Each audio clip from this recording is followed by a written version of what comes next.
திமுகவை இப்படி ஒரு புது கட்சி வந்து பொழக்குமா? நீ என்ன பேசினாலும் அடி. இந்த ட்ரிப் அடி கொஞ்சம் ஓவரா. ஒண்ணு நாங்க வாயை கொடுத்து அடி வாங்குவோம், இல்ல அப்படின்னா வாலண்டரியா அடி வாங்குவோம். ஏதோ ஒண்ணு அடி எங்களுக்கு இன்னைக்கு கன்ஃபார்ம். நீங்க எங்களை இன்னைக்கு நல்லா அடிச்சுதான் சார் அனுப்போம். இன்னைக்கு அடிக்கிற அடியில மூஞ்சி முகரையெல்லாம் பஞ்சர் ஆயிரும். இதை எவ்வளவு அழகா வந்துட்டு சிஎம் ஹேண்டில் பண்ணாருங்கிறதா நம்ம யோசிக்கணும். ப்ரோ பேசும்போது சில இடங்கள்ல கேள்வி கேட்கிறாரு, குறுவை சாகுபடிக்கு வந்துட்டு நீங்க வந்துட்டு எந்த ஒரு இதுவும் கொடுக்கல, நீங்க அவங்களுக்கு நிவாரணமே கொடுக்கல அப்படின்ன உடனே அங்க இருந்தா எந்திரிச்சு உடனே இவர் எந்திரிச்சு பேசுவாங்க, யாரும் எதிர்பார்க்கல. வேற அந்த குறுவை சாகுபடிக்கு அந்த நிவாரணம் வந்து ஏற்கனவே கொடுத்தாச்சு, வழங்கியாச்சு. முன்ன பின்ன பேப்பர் படிச்சிருந்தா நாட்டில் என்ன நடக்குதுன்னு தெரிஞ்சிருக்கும். இந்த அசிங்கம், இந்த அவமானம்லாம் தேவையா? இந்த அவமானம் உனக்கு தேவையா?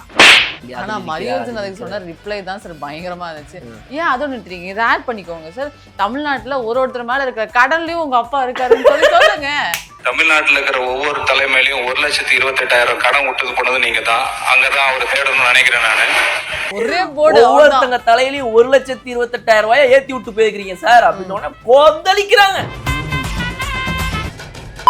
டிஎம்கே எம்எல்ஏ பேசினாரு, மார்கெண்டியன் அவர்கள் பேசினதெல்லாம் வந்து நான் 2.5 ஏன் ஆப்ஷன் இல்லைன்னு ஃபீல் பண்ணேன். அந்த அளவுக்கு இருந்துச்சு அவர் பேசினது. அந்த ஆப்ஷன் இருந்துச்சுன்னா அதை போட்டுவிட்டு என்னென்ன கேட்டுட்டு இருந்திருப்பேன்.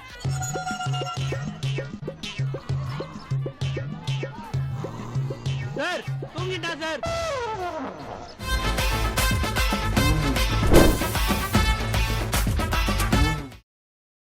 கண்ணாடி மேடை நேயர்களுக்கு வணக்கம். வணக்கம் சார். வணக்கம் பூவிழி சார். இன்னைக்கு வந்து நிறைய நடந்திருக்கு பூவிழி, சொல்லுங்க. இன்னைக்கு வந்து பட்ஜெட் ஸ்டார்ட் ஆச்சு சார். பட்ஜெட் அதாவது அதுக்கு முன்னாடி பேசினாங்க நிறைய விஷயங்கள். காவேரி விஷயத்தை பற்றி ஃபஸ்ட்டு பேசினார். எதிர்க்கட்சி தலைவர் தான் ஃபஸ்ட்டு முதல் வாய்ப்பு கொடுத்தாங்க. காவேரி விஷயத்துலையும் மேகதாது அணை கட்டும் விவகாரத்தில் வந்து முதலமைச்சர் வந்து நேராக போய் பேச்சுவார்த்தை பண்ணுறேன் தண்ணி திருப்பி வரத்துக்கு அப்படின்னு சொல்லி கேட்டிருந்தாங்க இல்லையா? அதுக்கு ஏன் வந்து அதுக்கு முன்னாடி இங்கே அனைத்து கட்சி கூட்டம் ஏன் நடத்தலை அப்படிங்கிறது தான் உதயநிதி அவர்களோட நிறைய அதை வேற பாணியில கேட்டாரு. சுருக்கமா சொல்லுங்க. அது மட்டும் இல்லாம அந்த குறுவை சாகுபடி நிவாரணம் பத்தியும் கேட்டிருந்தாரு. அனைத்து கட்சி கூட்டம் ஏன் கூட்டாம இருக்கீங்க அப்படிங்கறத அவரோட முதல் கேள்வியா இருந்துச்சு. உடனே அதுக்கு வந்து இந்த பக்கம் சட்டத்துறை அமைச்சர் எழுந்து பதில் சொன்னார். என்ன அப்படின்னா, இங்க அதுக்கான தீர்மானம் எடுத்தோம். எல்லா கட்சியிலையும் என்ன நினைக்கிறாங்க, தண்ணி வரணும், நமக்கு தண்ணி கிடைக்கணும், மேகதாது அணை கட்டக்கூடாது. இதுதான் எல்லாரோட தீர்மானம். இது அனைத்து கட்சி கூட்டத்தையும் இதே தான் எடுக்க போறோம். நாம இதுக்கு முன்னாடி நீங்களே அதை சொல்லியிருக்கீங்க சார் வீடியோல. எல்லாரும் அதே தான் சொல்ல போறோம். அதே திருப்பி இங்க போய் எல்லாரும் அனைத்து கட்சி கூட்டம் நடத்துறது அப்படிங்கறது ஒண்ணு இருக்கு இல்லையா அப்படின்னு நீங்களே சொல்லியிருக்கீங்க. ஒரு மீட்டிங் நடத்தினோம்னா அதுல வர முடியாதவங்களாம் வருவாங்களா அன்னைக்காங்க? அதைத்தான் நான் அன்னைக்கே சொன்னேன். எம்எல்ஏக்கள் மட்டும் வச்சு இங்கேயே பேசிக்கலான்றீங்க நீங்க. அவங்க வந்து அனைத்து கட்சி கூட்டம்னு கூட்டுங்க, கட்சி எம்எல்ஏக்கள் காண்டி கட்சி தலைவர்கள்லாம் வரலாம், அப்போ போர் அடிக்கிறவங்கலாம் வந்து அட்டன் பண்ணிட்டு போவாங்க அப்படிங்கிற மாதிரி அவங்க சொல்கிறாங்களோ என்னமோ. அதை நம்ம யோசிச்சோம். பட் எனக்கு அதெல்லாம் விட எனக்கு இன்னைக்கு ஓவராலாக எப்படி இருந்துச்சுன்னா, கிட்டத்தட்ட ஒரு 5.5-6 மணி நேரம் நடந்துச்சா? ஆமாம், 6 மணி நேரம் 6 மணி நேரம் நடந்துச்சு. 9 மணிலேருந்து ஒரு 3:30 மணி 3:34 வரையும் நடந்துச்சு. ஸோ கரெக்டாக 9:30க்கு ஸ்டார்ட் ஆனது. ஒரு 6 ஹவர்ஸ் வச்சுக்கோங்க. நான் ஸ்டாப்பாக அடிக்கிறாங்க. நடுவில் யாரெல்லாம் லஞ்ச் பிரேக் வேணுமோ டீ பிரேக் வேணுமோ அவங்கவுங்க போயிட்டு வராங்களே தவிர டோட்டலாக லஞ்சுக்கு டைம்லாம் விடுறதுக்குலாம் வேலையே கிடையாதுங்கிற மாதிரி தான் போச்சு. அப்போ இந்த 6 மணி நேரம் இன்னைக்கு தமிழ்நாட்டில் முதல் முறையாக எவ்வளவு பேர் 6 மணி, நானும் சொல்லிக்கிறேன், என் பேர் இதில் லிஸ்ட்டு சேர்த்துக்கோங்க.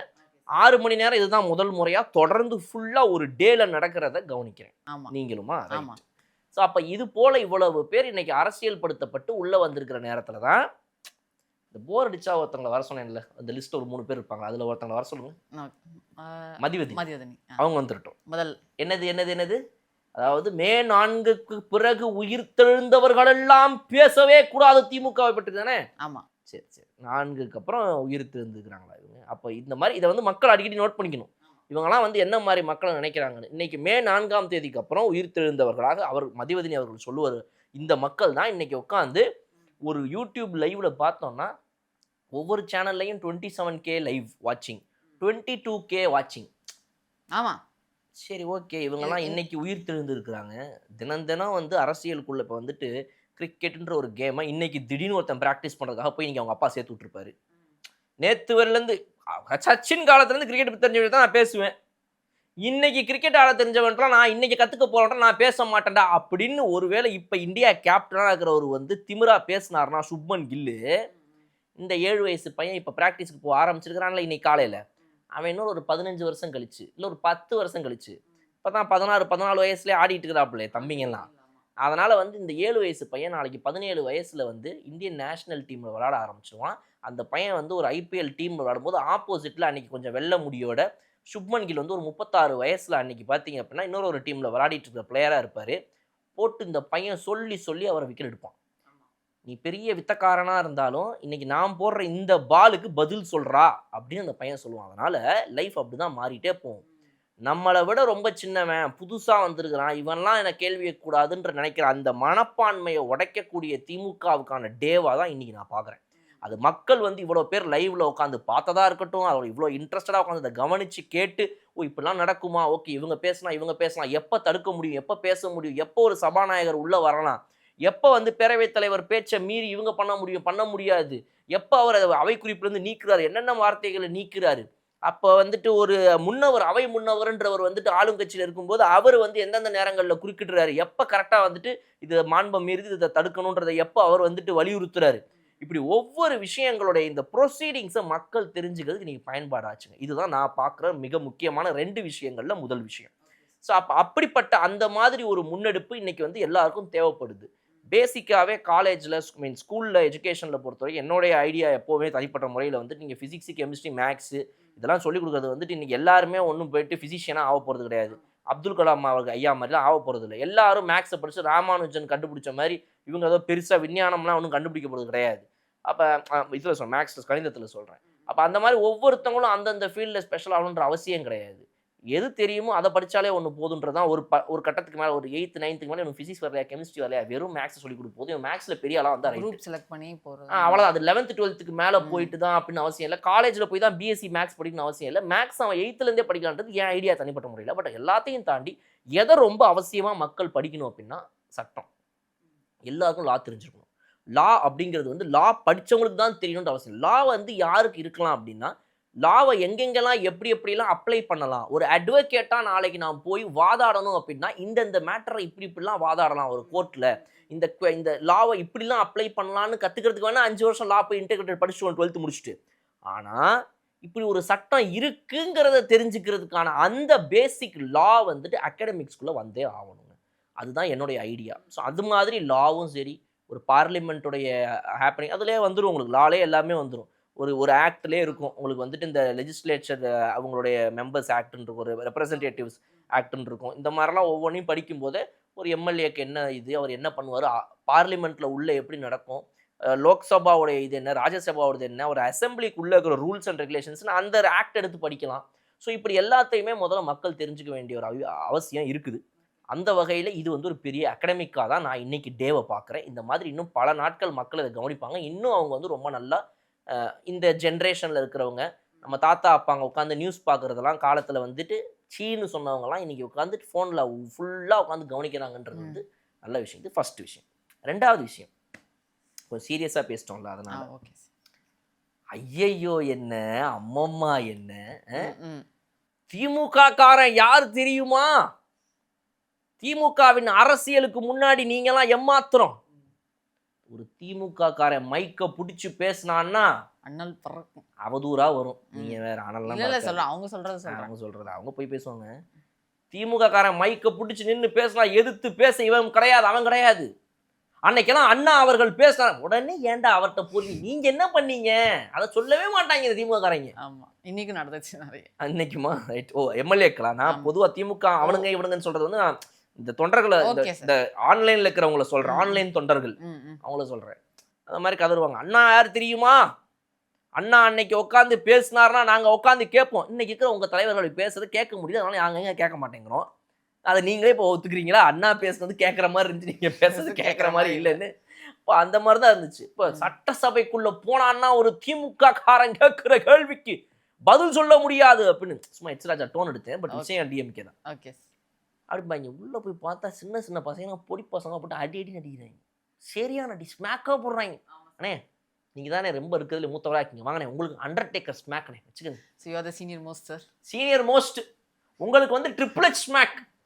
அப்புறம் வேற யாரோ ஒருத்தர் ரொம்ப பேசிக்கிட்டு இருந்தாரு ஃப்ரண்ட் டெஸ்க்ல, சார் வாங்க திருச்சிக்காரரே உங்களுக்கு வந்து பட்டிஸ்டா ஸ்மேக். தம்பி உனக்கு ஜான்சினா இருக்கு, இன்னைக்கு கிடையாது, டே ஆஃப்டர் டுமாரோ மண்டே வாணியா, ஓகே அப்படின்ற மாதிரி ஒவ்வொருத்தவங்களுக்கும் ஒவ்வொரு விதமான ஸ்பேஸ். எனக்கு அது ரொம்ப பிடிச்சிருந்துச்சு. ஓகே. அதுல வந்து அது எங்க வந்து வெளிப்படையா தெரிஞ்சது அப்படின்னா, இவங்க ஹேண்ட்லிங் விதம் பாருங்க. இன்னைக்கு திமுகல இருக்கிற ஏவா வேலு அவர்களே வந்துட்டு டாஸ்மாக் அமைச்சர் அவர்களை பார்த்துட்டு, மதுவிலக்கு அமைச்சரை பார்த்து, இந்த மாதிரி தம்பி வயசுல சின்னவரா இருந்தாலும் ரொம்ப நல்லா பேசுறீங்க நீங்க, இருந்தாலும் அப்படின்ட்டு அப்படியே அடாட் மாதிரி போயிட்டாரு. போடுறீங்க அப்படின்னு சொல்லி போற போக்குல ஒரு போட்டு போடுறீங்க அப்படின்ட்டு போனாரு. ஸோ தே ஆர் ஆக்சுவலி வாட்சிங், இவங்க எவ்வளவு ஸ்மார்ட்டா பேசுறாங்க பாருங்க அப்படின்னு. இவங்கெல்லாம் வந்துட்டு வந்த புதுசுல என்ன பேசியிருப்பாங்கன்றத நம்ம அன்னைக்கு வீடியோல பார்க்க முடியாதனால தான் இன்னைக்கு இவங்கெல்லாம் வந்துட்டு திமுக காரெல்லாம் அப்படி இப்படின்றாங்க. ஆனா இவங்க ஒரு சின்ன வயசுல இருந்தாலும் 30-35 வயசுல இருந்தாலும் 40 வயதுல இருந்தாலும் இல்லை முதல் முறையா சட்டசபைகள் வந்தாலும் அவங்கெல்லாம் இருந்த மாதிரி நம்ம இருந்துடக்கூடாது, அவங்க இப்ப எப்படி இருக்கிறாங்களோ இது மாதிரி கூட நம்ம இருந்துடக்கூடாதுன்ற அந்த ஒரு இதோட ரொம்ப கட்டுக்கோப்பா தாவேகா எம்எல்ஏக்கள்லாம் டீசெண்டா டிக்னிஃபைடா நீட்டா நடந்துக்கிறாங்க. எந்திரிச்சு பேச வேண்டிய டைம்ல பேசுறாங்க, என்ன பேசணுமோ பேசுறாங்க. அது மாதிரி இருக்குது. ஸோ அதனால வந்து ஓவராலா பார்க்கும்போது வந்து வெரி இம்ப்ரெசிவ். இந்த எம்எல்ஏக்கள் வந்து ரொம்ப ஒரு மாண்போட நடந்துக்கிறாங்க, சரியா நடந்துக்கிறாங்க. கட்டுக்கோப்பா அவங்க முதலமைச்சருக்கு பயந்துட்டும் வாயை விட நினைச்சா யார வேணா விடலாம். இவங்க எல்லாருமே எம்எல்ஏ ஆகிறதுக்கு முன்னாடி இவங்கெல்லாம் வந்துட்டு இந்த விஜய் அவர்களுடைய ரசிகர் மன்றம் வந்து நற்பணி மன்றமான வரைக்கும் மக்கள் இயக்கமா இருந்த வரைக்கும் அதுல வந்துட்டு இவங்க வந்து அந்த மாவட்ட தலைவராக இருந்திருப்பாங்க. இவங்களும் ஒரு வயசுல வந்துட்டு குஷி படத்துக்குலாம் பேனர்ல ஏறி கொடி கட்டினவங்களா இருப்பாங்க, பாலாபிஷேகம் பண்ணவங்களா இருப்பாங்க. அங்க அன்னைக்கு சண்டைக்கு வந்தவன்ட்ட போனவன்ட்ட இவனே அவனேன்னு திட்டினவங்களா கூட இருப்பாங்க. இதுல சில பேர் இருக்கலாம்னு சொல்றேன், இருப்பாங்கன்னு சொல்லல, இருக்கலாம்.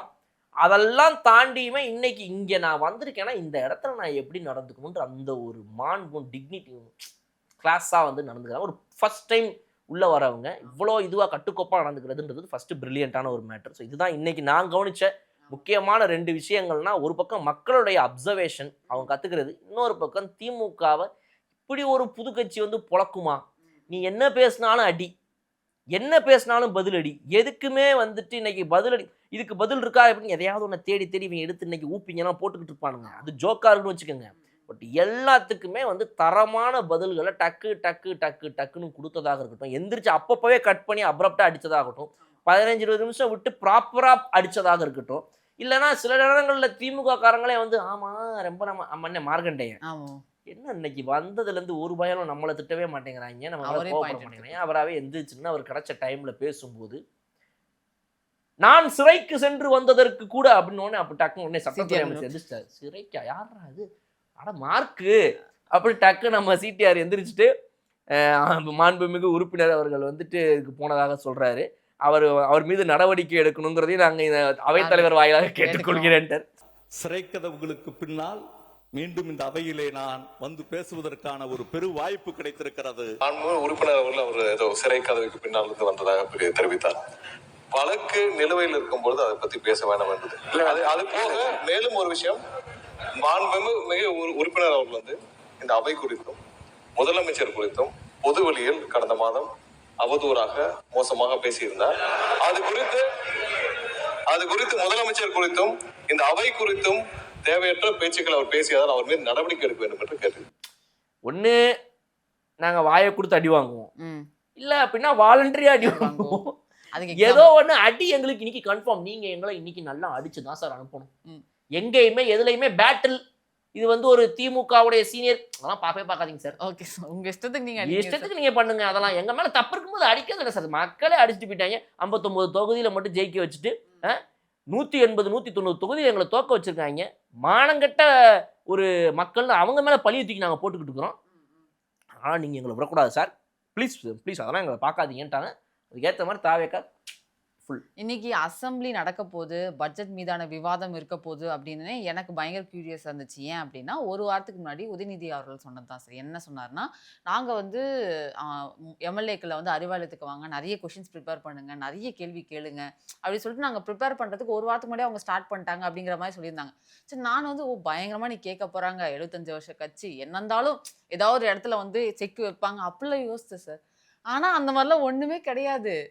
அது அப்படியே போற போக்குல ரன்னிங் கமெண்ட் அடிச்சார்ல, அதே மாதிரி ரன்னிங்ல ஒரு நீங்க சொன்னா கோச்சிப்பீங்க, இருந்தாலும் ரகுபதி அவர்களை தான் நான் சொல்றேன். ஸ்டார்டிங் அவர்கிட்ட தான் ஆரம்பிச்சு. அவர் தான் இருக்கிறதுல இப்ப வயதுபடி வந்து தி மோஸ்ட் சீனியர் மோஸ்ட். ஆமா.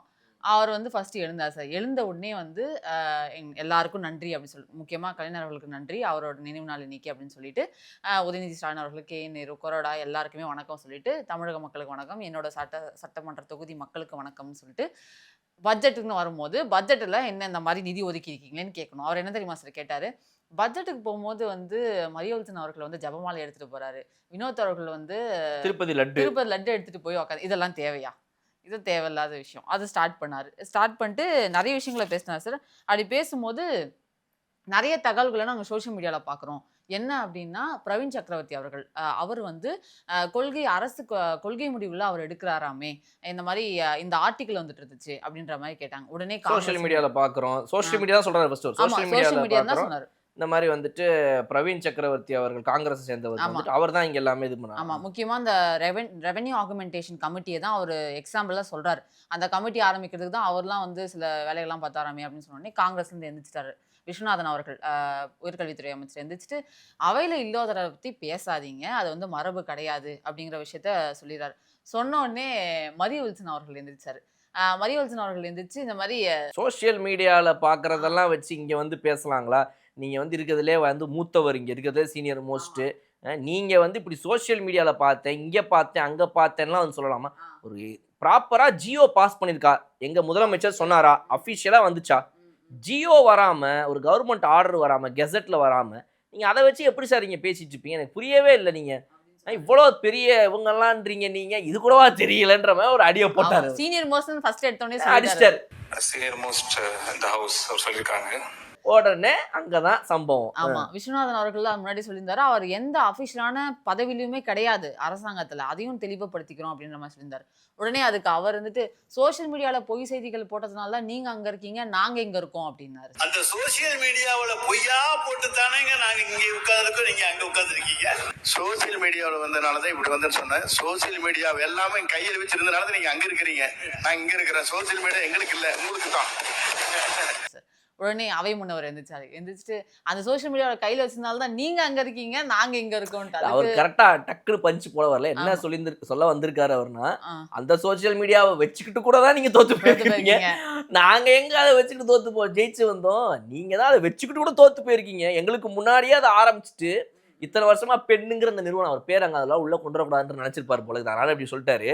பட் அவர் சொல்லணும்னு நினைச்சதை நம்ம வாயால சொல்லணும் அப்படின்னா அதான், பெண்ணுங்கிற ஒரு நிறுவனத்தை வச்சு நாங்கெல்லாம் யாரு போட்டு மேனிப்புலேஷன் மன்னர்கள், நாங்க நினைக்கிறது என்னவோ அதை தான் மக்களும் நினைக்கணுங்கிற மாதிரி வந்து அப்படியே ஆன்லைன்ல நரேட்டிவை செட் பண்ணி ஃபுல்லா வண்டியை ஓட்டிக்கிட்டே இருந்தோம் அப்படின்னீங்க. ஒரு சின்ன பசங்க ஒரு 15-20 பேர் வந்தானுங்க, ஒரு ஆஃபீஸை போட்டு 4 சிஸ்டத்தை போட்டு உட்காந்தானுங்க, தாவேக்கால இருந்து டபக்குன்னு அடிச்சாங்க. சரி, நான் போதும் மிச்சத்தை நாங்கள் பார்த்துக்கிறோன்னு வர்ச்சுவல் வாரியர்ஸ்னு வீட்டிலேருந்து அவன் ஃபோனை எடுத்துக்கிட்டு ஒரு அக்கௌண்ட் ஓப்பன் பண்ணிட்டு உங்களை பழைய வீடியோலாம் தேடி பிடிச்சி எடுத்து அடிச்சு நீங்கள் 500 கோடிக்கும் 1000 கோடிக்கும் செலவு பண்ணி ஒரு ஆஃபீஸ் போட்டு 500 எம்ப்ளாயியை உள்ள வச்சு என்ன பிரயோஜனம்? அதெல்லாம் காசு செலவே இல்லாமலாம் அங்கங்க இவங்களுக்குலாம் சப்போர்ட் பண்ணி எல்லாம் முடிச்சிட்டாங்க. அதனால அப்போ வந்து ஒரு சோஷியல் மீடியா மூலமா இன்னுமே நீங்க பாருங்க, இப்போ இதுதான் நான் சொல்றேன், ஆஹா ஓஹோன்னாங்க, ஐயோ அம்மம்மான்னாங்க, பாருங்க இந்த திமுகவின் லட்சணத்தைங்கிறத நான் இதைத்தான் சொல்றேன். அப்போ ஒரு இவ்வளோ பெரிய முன்னாள் அமைச்சராக அவர் இருந்துட்டு இங்கே வந்து உள்ள உட்காந்துட்டு நீங்க சோசியல் மீடியாவில் போய் பேசி ஜெயிச்சிட்டீங்கன்னா இது எவ்வளவு பெரிய அழுகுனி ஆட்டங்க இது. இதுலயே தெரியுது திமுக காரங்க தலைவர் மட்டும் கிடையாது, எல்லா எம்எல்ஏக்களும் எல்லாருமே அதான் நம்பிட்டு இருக்காங்க. சோசியல் மீடியா மூலமா நீங்க ஜெயிச்சிட்டீங்க. ஸோ இந்த வயசானவங்களுக்குலாம், இப்போ நம்ம வீட்லயே அப்பா அம்மாக்கெல்லாம் ஒரு ஸ்டேஜுக்கு அப்புறம் நம்ம என்ன சொன்னாலும் அவங்க சொல்றது தான் இருப்பாங்க. முக்கியமா இந்த டேடிஸ்லாம் டிஎம்கே சப்போர்ட்ல இருக்கிறவங்களாம் அப்படித்தான் இருப்பாங்க. போடா நீ என்னடா நீ, ஆமா ஆமா அதெல்லாம் என்னமா தெரியுமாமா என்னமா அதாவான் இருப்பாங்க. அவங்களுக்கு புரிய முடியாது.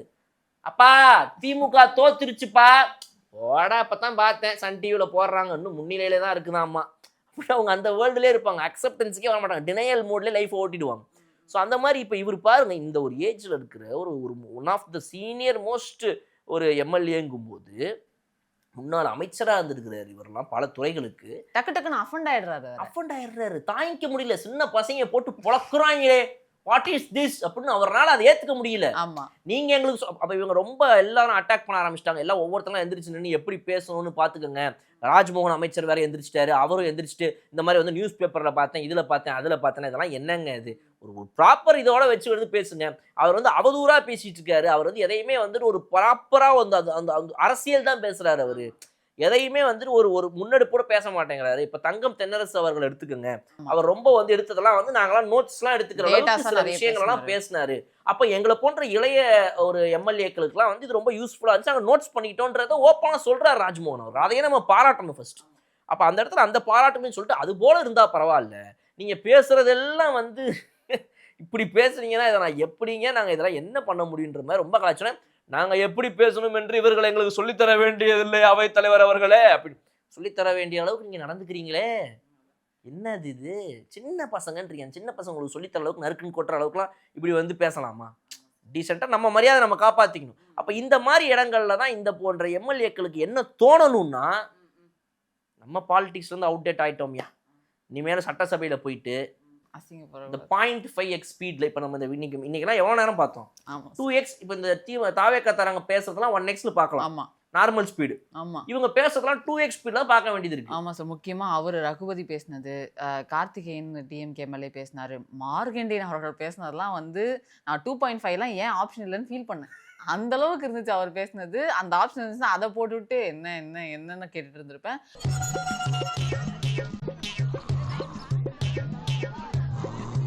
சார் தூங்கிட்டா சார். அவர் பிரிட்டிஷ் எனக்கு வந்து ஈஸ்ட் ஸ்கிப் இந்தியா மார்க்கண்டேயன் ஒரு ஆப்ஷன் இருந்துச்சுன்னா நான் ஸ்கிப் பண்ணிட்டு அடுத்த ஆள் பேசுறதுக்கு போயிருந்திருப்பேன். எனக்கு அந்த ஆப்ஷன் இல்லாம போயிடுச்சு. ஈஸ்ட் இந்தியா கம்பெனி பிரிட்டிஷ் உள்ள வந்ததெல்லாம் எடுத்து பேசியிருந்தாரு. இவர் வந்து ஏதோ ஒன்று சொல்றாரு, பாரதிதாசன்லாம் பேசுறாரு, அங்கதான் ஆரம்பிக்குது. அப்புறம் உடனே ஆப்போசிட்லேருந்து அமைச்சர் எதிர்த்து என்ன சொல்கிறாருன்னா, ஆதவ அர்ஜுனா அவர்கள் பாரதிதாசனுடைய வழிப்படி நாங்கள் எங்களுடைய அரசியல் கட்சி ஆரம்பித்த காலத்தில் நடந்துட்டு இருக்கிறோம்னு சொல்லிட்டு அவர் ஒரு பாரதிதாசன் அவர்களுடைய ஒரு வரிகளை சொல்கிறார். அது எனக்கு புரியல, இவ்வளோ அழகாக சொன்னார். அது சூப்பர். நான் வந்து ஆதவ அர்ஜுனா அவருக்கு இப்படிலாம் பேசுவாரான்னு எனக்கு தெரியாது.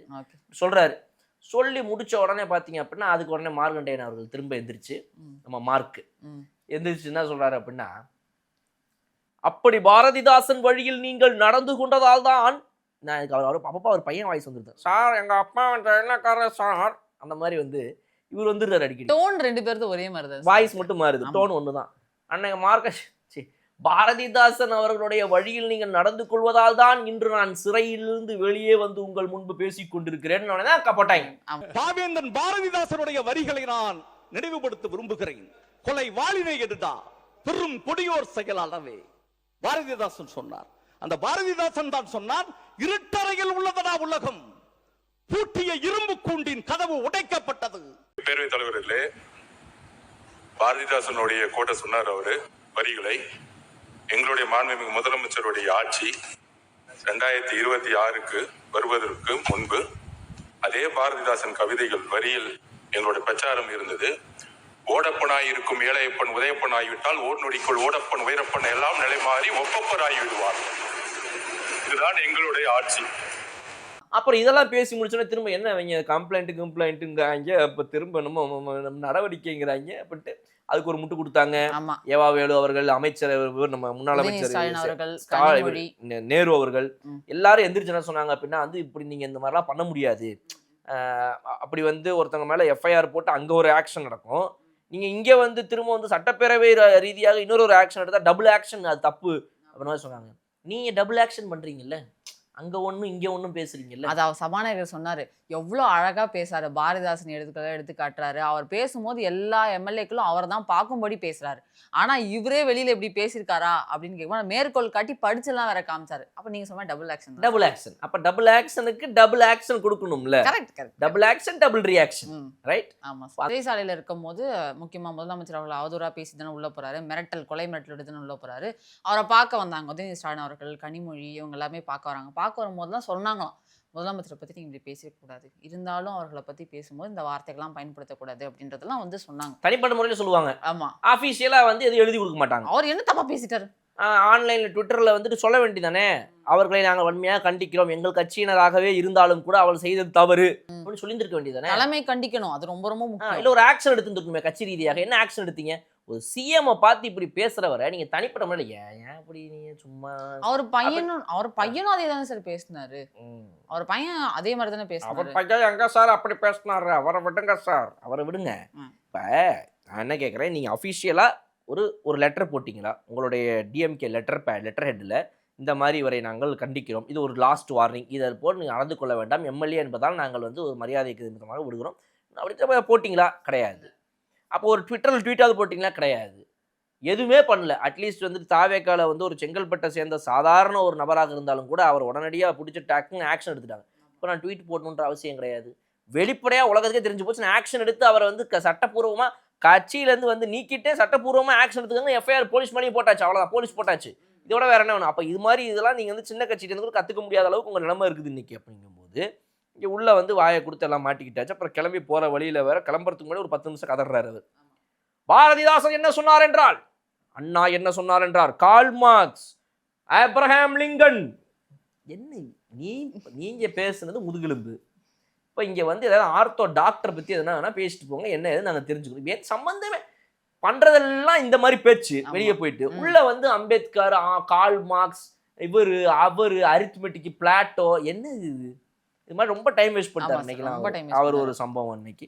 பட் ஆனா இதுல வந்து அவைத்தலைவர் அவர்கள் சொன்ன முக்கியமான ஒரு விஷயம் என்ன அப்படின்னா, கட்சி தலைவர்கள் வந்துட்டு கட்சியில இந்த மாதிரி யாராவது ஒருத்தங்க பண்ணாங்கன்னா அவங்கள வார்ன் பண்ணுங்க. கட்சி தலைமை வந்து இதெல்லாம் பார்த்துக்கிட்டு சும்மா இருக்கக்கூடாதுங்கிறதையும், நாசுக்கா ஸ்டாலின் அவர்கள் இதுல வந்து ஒழுங்கா நடந்துக்கலங்கிறதையும் ஒரு அவை தலைவராக அவர் சொல்றாரு இந்த இடத்துல.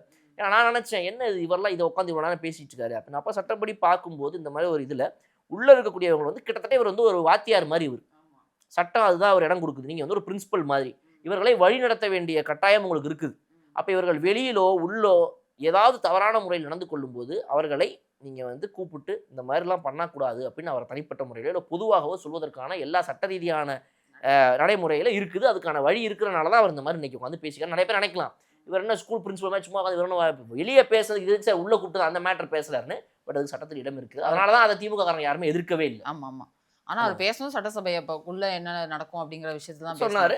ஒரு அடி அடிச்சுட்டாரு கரெக்டா. ஆமா தெளிவா வந்து உங்க கட்சி தலைமையே உங்களை வந்து வழிநடத்த மாட்டேங்குது. கட்சி தலைமை தான் சொல்லணும். ஆபாச பேச்சுக்கள் பேசுபவர்கள் கூட சொல்லி சும்மா லைட்டா அப்படியே இந்த பக்கம் லைட்டான இல்லை வெயிட்டாவே அடிச்சிட்டாரு. அதுக்கு பதில் பேச முடியல எந்திரிச்சு நம்ம தலைவர்னால. அது இதெல்லாமே வந்து இன்னைக்கு நடந்த சில சம்பவம். அங்க மார்க்கெண்டியன் அவர்கிட்ட கடைசியான அந்த விஷயம் முடிஞ்சது. ஆமா ரகுபதி அவர்கள்ட்ட அதை நம்ம கன்டினியூ பண்ணிடலாம் சார். இன்னொன்னு லீக்கேஜ், எது கேட்டாலும் லீக்கேஜ் கசிவுன்னு சொல்றாங்க. என்ன கசிவு புரியவே இல்லை அப்படின்னாரு. உடனே மதியவல்சன் எழுந்து அது என்ன கசிவுன்னு முதலமைச்சர் டேபிள் மேல இருக்கு சார், அவர் எடுத்து ப்ரொசீட் பண்ணாருன்னா தெரிஞ்சிடும் என்னன்ட்டு 3 துறை இது வரையும் நாங்கள் வந்து ரிவ்யூ பண்ணி வச்சிருக்கோம். அவர் வந்து அவர்கிட்ட இருக்கு முன்னாடியே கேட்டார். அவர் இந்த மாதிரி கேள்விகள்லாம் நீங்கள் கேட்பீங்க. பார்ட்டி ஃபண்ட் எழுந்தோடனே எழுந்து போயிட்டீங்களா, அதெல்லாம் எழுந்து போக முடியாது சார், டேட்டாவோட எல்லாமே அவர் டேபிளில் இருக்கு. எடுத்து ப்ரொசீட் பண்ணுற வேண்டிய முடிவை மட்டும் தான் அவர் எடுக்கணும். அவர் எடுத்துருவார் சார். இனிமேல் யாரும் எழுந்து போக வேண்டிய அவசியம் கிடையாது உங்களுக்கு அப்படின்னு சொன்னாரு. இதெல்லாம் தேவையா? என்ன அடி பார்த்தீங்களா? மரியவில்சன் அவர்கள் வந்து இப்படிலாம் பேசுவாருன்னு பிரஸ் மீட்ல பேசும்போது தடுமாறி பேசுறாரு. அவருக்கு வந்து தமிழ் ஒழுங்கா வரலன்னு சொல்லி அதை திமுகவுடைய ஐடி விங்லேருந்து இந்த ஊப்பிக்கள்லாம் எடுத்து கட் பண்ணி அவ்வளோ இடத்த எங்கெங்கெல்லாம் அவர் தடுமாறி இருக்காருன்னு போடுறாங்க. சார் அவர் தமிழ் பேசுறத தடுமாறினாரு. நீங்கள் தமிழ்நாட்டை நடத்துறதே தடுமாறிட்டீங்க. நடத்த முடியாமல் நீங்கள் துப்புக்கிட்டு போய் அங்கே உட்காந்துருக்கிறனால தான் இன்னைக்கு இங்கே வந்து இந்த ஒரு புது ஆட்சி அமைஞ்சிருக்குது. இன்னைக்கு 59 சீட்டோட அக்கடான ஒரு வாரமாக உட்காந்துட்டு இருக்கிறீங்க. அப்போ உங்களுக்கு இதுவே வரல. தமிழ்நாட்டுன்ற நடத்துறது ஒரு 75 வருஷம் கட்சிக்கு வரல. இவரோட தமிழ் வம்பிழுத்துட்டு இருக்கீங்க. இன்னைக்கு உங்களை போட்டு தூக்கி ஸ்மேக் அடிச்சாரா? என்ன பெரிய லீக்கேஜ் நாங்கள் பார்க்காது, அதெல்லாம் லீக்கேஜ்னா ஒன்றுமே கிடையாது அப்படின்னா எந்திரிச்சு ஒரே போட்டார். ஃபைல்ஸ்லாம் இருக்குது வேணா எடுத்து பார்த்துக்குங்கன்ட்டாரு. அப்போ நான் இதை தான் திரும்பவும் சொல்கிறேன். நீங்கள் ஒருத்தரை கிண்டல் கேலி பண்ணுவதற்காக சில விஷயங்களை குறிப்பிட்டு அடித்து அவங்களை நீங்கள் எப்படியே சிறுமைப்படுத்திட்டே இருக்கணும். இவங்க ஒன்றுமே இல்லை, புதுசு, வேஸ்ட்டு அப்படின்னு நினச்சிக்கிட்டே இருந்தீங்கன்னா you are literally not helping your self at all. நீங்கள் உங்களை எந்த ஒரு வகையிலையும் அடுத்த கட்டத்துக்கு நகர்ந்து போவதற்கான உதவியை பண்ணலை. நீங்கள் உங்களை இன்னுமே கீழே போகிறதா பண்ணிருக்கீங்க. நீங்கள் யாரை கீழேன்னு சொல்கிறீங்களோ அவங்க மேலே போய்கிட்டே இருப்பாங்க. இதுதான் திமுக அழிவுக்கு இந்த ஒரு 5 வருஷம் ஒரு சான்றாக இருக்க போகுது. நம்ம கண் கூட பார்க்க போகிறோம் இதை. இதில் நம்ம ஜென்ரேஷனுக்கும் நம்மளுடைய தகப்பனார் ஜென்ரேஷன்களுக்கும் என்ன ஒரு பெரிய இதுன்னு பார்த்தீங்கன்னா, நம்ம டேடிஸ் வந்து திமுகவுடைய ஏர்முகத்தை பார்த்தாங்க. நம்ம திமுகவுடைய பார்க்க போகிறோம். அதனால் வந்து ஒரு நல்ல ஒரு இது நம்ம 2 ஜென்ரேஷன், நம்ம ஜென்ரேஷன் நம்ம அப்பாங்க ஜென்ரேஷன், அவங்க திமுகவுடைய ரைஸை பார்த்தாங்க. நம்ம திமுகவுடைய ஃபாலோ வாய்ப்பு நல்ல ஒரு அவங்களுடைய அழிவை கண் கூட தினம் இது என்ன ஒரு இது பாருங்க. வளர்ச்சியை பார்த்த அப்பா, அழிவை பார்க்குற பசங்க, ரொம்ப சூப்பராக இருக்கும். Okay sir. அதுக்கடுத்து அவர் பேசும்போது சொன்னார் ஸ்டிக்கர். இது எல்லாரும் எல்லா எதிர்கட்சியும் எடப்பாடி பழனிசாமி அவர்கள் பேசும்போது சரி எல்லாருமே சொல்கிறது ஸ்டிக்கர் ஸ்டிக்கர் ஒட்டுறாங்க. அவர் வந்து இந்த சட்டசபையிலே இல்லை அப்படின்னாலும் கல்யாண உரிமை தொகை, மகளிர் விடியல் பண்ண விடியலை நீங்கள் தூக்கிட்டீங்க. விடியல் அப்படிங்கிறது நாங்கள் மீண்டும் வரும்போது தமிழ்நாட்டு மக்களுக்கு அந்த விடியல் பெரும் மு.க. ஸ்டாலின் அவர்கள் வந்து அந்த ஒருத்தரோட வீட்லேயும் அந்த உரிமை தொகையில் இருக்காரு அப்படின்னு சொல்லி சொன்னாங்க. எங்க அப்பாவை காணோம் சொல்வதற்கான நான் ஒன்று சொல்லிக்கொள்ள விரும்புகிறேன். அப்படி சொல்லி சொன்னாரு. அப்பா எங்கே என்று கேட்டால் எங்கே இருக்கிறார் தெரியுமா அப்படின்னு சொன்ன உடனே எனக்கு போர் அடிச்சு போச்சு. சரி அப்படின்னு ஒரு 4 திட்டத்தை சொல்லி 6 திட்டத்தை சொல்லி ஆனா மரியோஜன் அதுக்கு சொன்ன ரிப்ளை தான் சார் பயங்கரமா இருந்துச்சு. ஏன் அதை நிட்டுறீங்க, இதை ஆட் பண்ணிக்கோங்க சார். தமிழ்நாட்டுல ஒருத்தர் மேல இருக்கிற கடன்லயும் உங்க அப்பா இருக்காருன்னு சொல்லி சொல்லுங்க. மகள் உரிமை தொகையை பத்தி நீங்க கேட்டீங்கன்னா தலைவர் நேம் தான் வரும்னு சொல்லியிருக்கீங்க. ஏன் இன்னும் அடிஷனலா ஒண்ணு நீங்க மிஸ் பண்ணிட்டீங்க. தமிழ்நாட்டில் இருக்கிற ஒவ்வொரு தலைமையிலையும் 1,28,000 கடன் விட்டது போனது நீங்க தான். அங்கதான் அவர் தேடணும்னு நினைக்கிறேன் நானு அப்படின்னு சொல்லி சொன்னாரு சார். ஒரே போர்டு ஒவ்வொருத்தங்க தலையிலையும் 1,28,000 ரூபாயை ஏத்தி விட்டு போயிருக்கிறீங்க சார் அப்படின்னு கொந்தளிக்கிறாங்க. அவங்களுக்கு வந்து அவங்களுக்கு அதாவது என்னன்னா, இதுக்கு முன்னாடி திமுக அதிமுகவுடைய சட்டசபையை பார்த்து பழகின இந்த திமுகவினருக்கு இன்னைக்கு எதிர்கட்சியில ரொம்ப தைரியமா பேசுற இந்த இளைஞர்களையும் இந்த அரசியல்வாதிகளையும் ஃபேஸ் பண்றதுக்கு ரொம்ப முடியல அவங்களால. ஏன்னா முன்னாடி நீங்க நானும் ஒன்றும் டீக்குள்ள பண்ணு காந்தி பிறந்த மண்ணு இப்படினே வாழ்ந்துகிட்டு இருந்த இந்த திமுக அதிமுக கதைக்கு நடுவுல அந்த மாதிரி பார்க்கும் என்ன நம்ம தான் பண்ணியிருக்கோம், அதை எப்படி நம்ம இப்போ இருக்கிற ஆளுங்கட்சியை கேட்க முடியும் அப்படின்ட்டு இவங்க அமைதியாக இருந்துருவாங்க. அடுத்து அவங்க எதிர்கட்சிக்கு வரும்போது நம்மளும் இப்போ தானே 5 வருஷம் சரி விட அது என்ன அரசியல் அதெல்லாம் சாதாரணப்பா. அரசியல் தான் அப்போ எதுக்கு அவங்க அடிக்க தான் வந்திருக்காங்க, நம்மளும் அடிக்க தான் வந்திருக்கிறோம். மக்கள் பணி அது ஒரு பக்கம் இருக்கட்டும், அது ஒரு கழுதியா, அது ஓரமாக போகிறோம் 5% பண்ணிட்டு போயிடுவோம். மற்றபடி ஒரு பிஸ்னஸ் நம்ம பண்ணுறதுக்காக வந்திருக்கோம். அவன் நமக்கு அப்புறம் சம்பாத்தியம் நமக்கு குடும்ப குட்டி இல்லையா பிள்ளைங்க இல்லையான்னு மைண்டுக்குள்ளேயே அவங்க அதை ஜஸ்டிஃபை பண்ணி பழகுனனால அவங்களுக்கு ஆக்சுவலாக அது தப்புனே தெரியல. இந்த மாதிரி இன்னைக்கு வந்து ஒருத்தங்க ஆப்போசிட்ல நின்று இப்படி அரசியல் பண்ணும்போது தான் நிஜமாக திமுகவுக்கு வந்து கொஞ்சம் கொஞ்சமாக என்னடா இதுன்னு அதை ஏற்றுக்க முடியாத அந்த பாடி லாங்குவேஜ்லாம் மாற ஆரம்பிக்குது. ஸோ அந்த வகையில் வந்து இன்னைக்கு பார்க்கும்போது எல்லா இடத்துலையுமே இந்த ஊழலை பொறுத்த வரைக்கும் சரி, அது ஊழல்ன்ற வார்த்தையை சொல்லக்கூடாதாமே, அது சட்டசபையில் நம்ம சொல்லுவோம் ஊழல் ஊழல் ஊழல் ஊழல் ஊழல் பண்ணியிருக்கீங்க பண்ணுறாங்கன்றாங்க. அதை ப்ரூஃப் கேட்குறீங்க, ப்ரூஃப் அவங்க கொடுப்பாங்க. ஊழல் பண்ணியிருக்கீங்களா இல்லையாங்கிறது கேள்வி. நீங்கள் ப்ரூஃப் கேட்குறீங்க, அந்த ப்ரூஃப் சிஎம் டேபிளில் இருக்குதுங்கன்ட்டாங்க. இதுக்கப்புறம் என்ன பதில் வேணும்? பார்ட்டி ஃபண்ட்லேருந்து ஊழல்லேருந்து எல்லாத்துக்கும் பதில் சொல்லியாச்சு. இதை மீறியும் சில டாபிக் வந்துச்சு, அதெல்லாம் வந்து நியூஸ் சேனலில் மீடியாலலாம் போடாமல் பார்த்துக்கங்கன்னு சொல்லி ஒரு டாப்பிக்கை வந்து தகர்த்து வச்சிருக்காங்க. இன்னைக்கு அந்த விஷுவல்ஸ்லாம் போட்டாதீங்க. அதை பத்தி நம்ம பேச முடியும், பேசலாம். ஃபுட்டேஜ் தானே போட முடியாது. நடந்தது என்ன நடந்துச்சுங்கிறத மக்கள்கிட்ட கொண்டு போய் சேர்க்கணும்ல. இன்னைக்கு இந்த மாதிரி வந்து நடந்துச்சுங்க சட்டசபையில, இதை பத்தி இன்னைக்கு வந்துட்டு லைவ்ல போட்டு காட்டினாங்க. ஆனா அந்த ஃபுட்டேஜ் யாரும் யூஸ் பண்ணக்கூடாதுன்னு சொல்லிட்டாங்க. அது என்ன தெரியுமா அப்படின்னு நாங்க சொல்லுவோம். அதுக்கடுத்து நிதி அமைச்சர்கிட்ட இவ்வளவு வாங்கிட்டாரு சார், மற்ற அமைச்சர்களும் கொஞ்சம் கொஞ்சம் வாங்கணும். ரகுபதி அவர்கள் நேராக போய் 3% கமிஷன் பில்லு வாங்குறதுக்கு கூட இப்போ கூட நீர்வளத்துறையா இருக்கட்டும், பொதுப்பணித்துறையா இருக்கட்டும், இல்லை சும்மா குருட்டாம்போக்குல அந்த துறையை சொல்லணும் அப்படின்னு சொன்னாரா என்னன்னு தெரியல. இப்போ கூட பில்லு வாங்குறதுக்கு 3% கமிஷன் கேட்குறாங்க நீர்வளத்துறையும் பொதுப்பணித்துறையுமே. எழுந்துட்டாரு புசி, அந்த யாரு பேச்சுமே கேட்கல.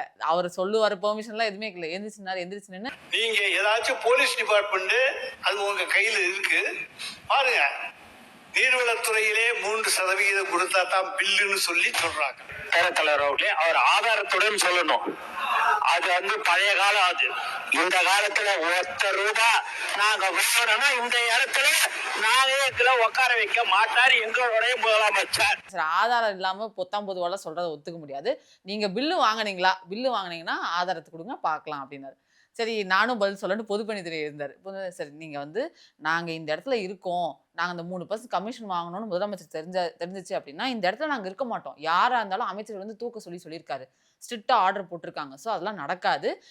நீங்கள் போய் பில்லு வாங்கினா யாராவது நம்புவாங்களா சார்? காரங்க சார் அப்படின்னு சொல்லிட்டு உட்காந்து இல்லை இதெல்லாவது ரகுபதி முன்னாள் அமைச்சர் அவர்களுக்கு இதெல்லாம் ஜீரணிக்கவே முடியாத விஷயம்.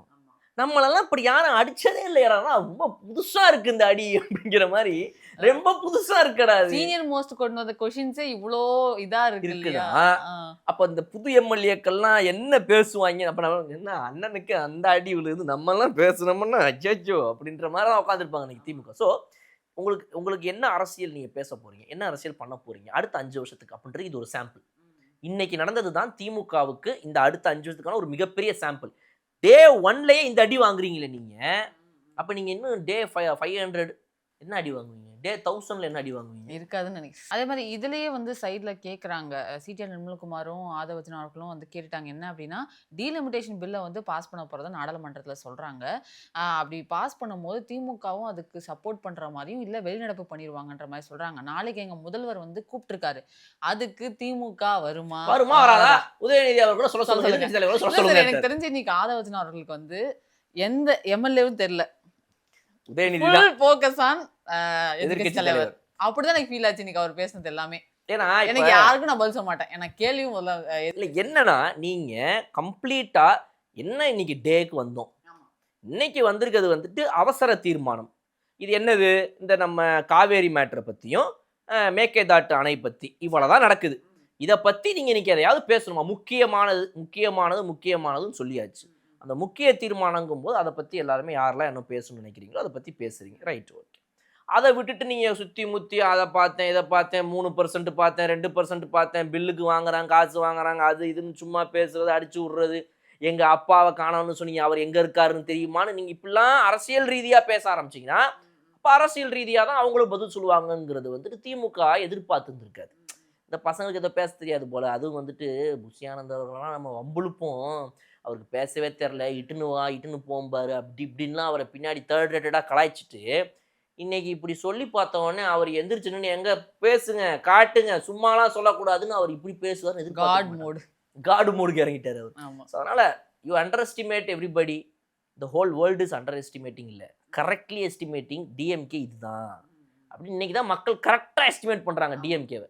ஓ அப்போ நீ அவ்வளோலாம் இல்லையா, இவ்வளோத்தானா நீ இந்த அடி அடிக்கிறாங்க, உண்மையாதான் நாங்கள் இவ்வளோ பெரிய ஆள் நினைச்சோம் அப்படிங்கிற மாதிரி. அந்த மாதிரி இன்னைக்கு சபாநாயகர் வந்து இன்னைக்கு சொல்லணும் சார், அழகா இன்னைக்கு கொண்டு போன எல்லா விஷயத்தையும் வேற லெவலுங்க இந்த மனுஷன். ஆமா, எப்படிதான் தாங்கிட்டு இருக்காரோ தெரியல அந்த இடத்துல. அவர் ஃபேஷியல் எக்ஸ்பிரஷன்ஸ் அது அமுதரங்க சொல்ல ஒழிஞ்சிருங்க. நான் தான் சொல்றேன்ல இருங்க, நான் பேசும்போது கூடாதீங்க.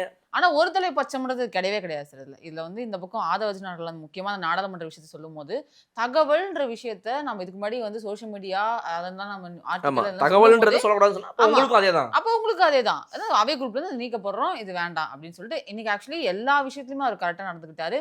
முக்கியமா நம்ம இப்ப பேச போற மது வழக்கு அந்த இது ஆதவர்ஜுனா உதயநிதி அவர்களுக்கு நடந்த அந்த கான்வர்சேஷனை வந்து ஆய்வுக்கு உட்படுத்தணும் அப்படிங்கிற விஷயத்தையும் அவர் சொல்லியிருக்காரு. ஏடிஎம்கே எம்எல்ஏ கிருஷ்ணமூர்த்தி அவர்கள் முன்னாள் அமைச்சர் சார், அவர் எழுந்து பேசினார். அவர் எழுந்து பேசும்போது ஏன்னா அந்த பக்கம் அந்த எம்எல்ஏ ரகுபதி அவர்கள் பேசிட்டாங்களே, அடுத்து வந்து ஏடிஎம்கேல பேசுறாங்க. அவர் பேசும்போது நிறைய விஷயங்கள் சொன்னார். முக்கியமாக அவங்க வந்து விவசாயிகளுக்கு சப்போர்ட் பண்ணி பேசினாலும் முழு கடன் தள்ளுபடி அதுக்கு நாங்கள் ரொம்ப எதிர்பார்த்தோம், அது இல்லவே இல்லை அப்படின்னு சொன்னாங்க. அதே மாதிரி இவங்களும் ஸ்டிக்கர் மாடல் ஆச்சு, நாங்கள் நிறைய திட்டங்கள் கொண்டு வந்தோம், அதெல்லாம் நீங்கள் ஸ்டிக்கர் ஒட்டி இது பண்ணுறீங்க அப்படின்னு சொல்லி சொன்னாங்க. அதுக்கு ஒரு நல்ல ரிப்ளை கொடுத்தாரு ஆதவர்ஜுனா அவர்கள். ஸ்டிக்கர்ன்றதை வந்து அன்பார்லிமெண்ட்ரி, அதை வந்து உடனே சபாநாயகர் சொன்னார், ஸ்டிக்கர்ன்ற வார்த்தை எடுத்தணும்னு சொன்னார். அது ஒன்றும் அன்பார்லிமெண்ட்ரி வேர்ட்லாம் கிடையாது அப்படின்னு சொல்லி சொன்னாங்க. உடனே சிடிஆர் நிர்மல்குமார் அவர்கள் எழுந்து அது தூக்குறதும் தூக்காதும் உங்க இஷ்டம், ஆனால் ஸ்டிக்கர்ன்ற ஒரு விஷயம் வந்து அரசியலுக்குள்ள எப்படி வந்துச்சுன்னு உங்களுக்கு தெரியாது, ஒண்ணு அரசியலுக்குள்ள யாரால வந்து ஸ்டிக்கர்ங்கிற வார்த்தையே அப்படிங்கிறது எல்லாருக்கும் இங்க தெரியும்.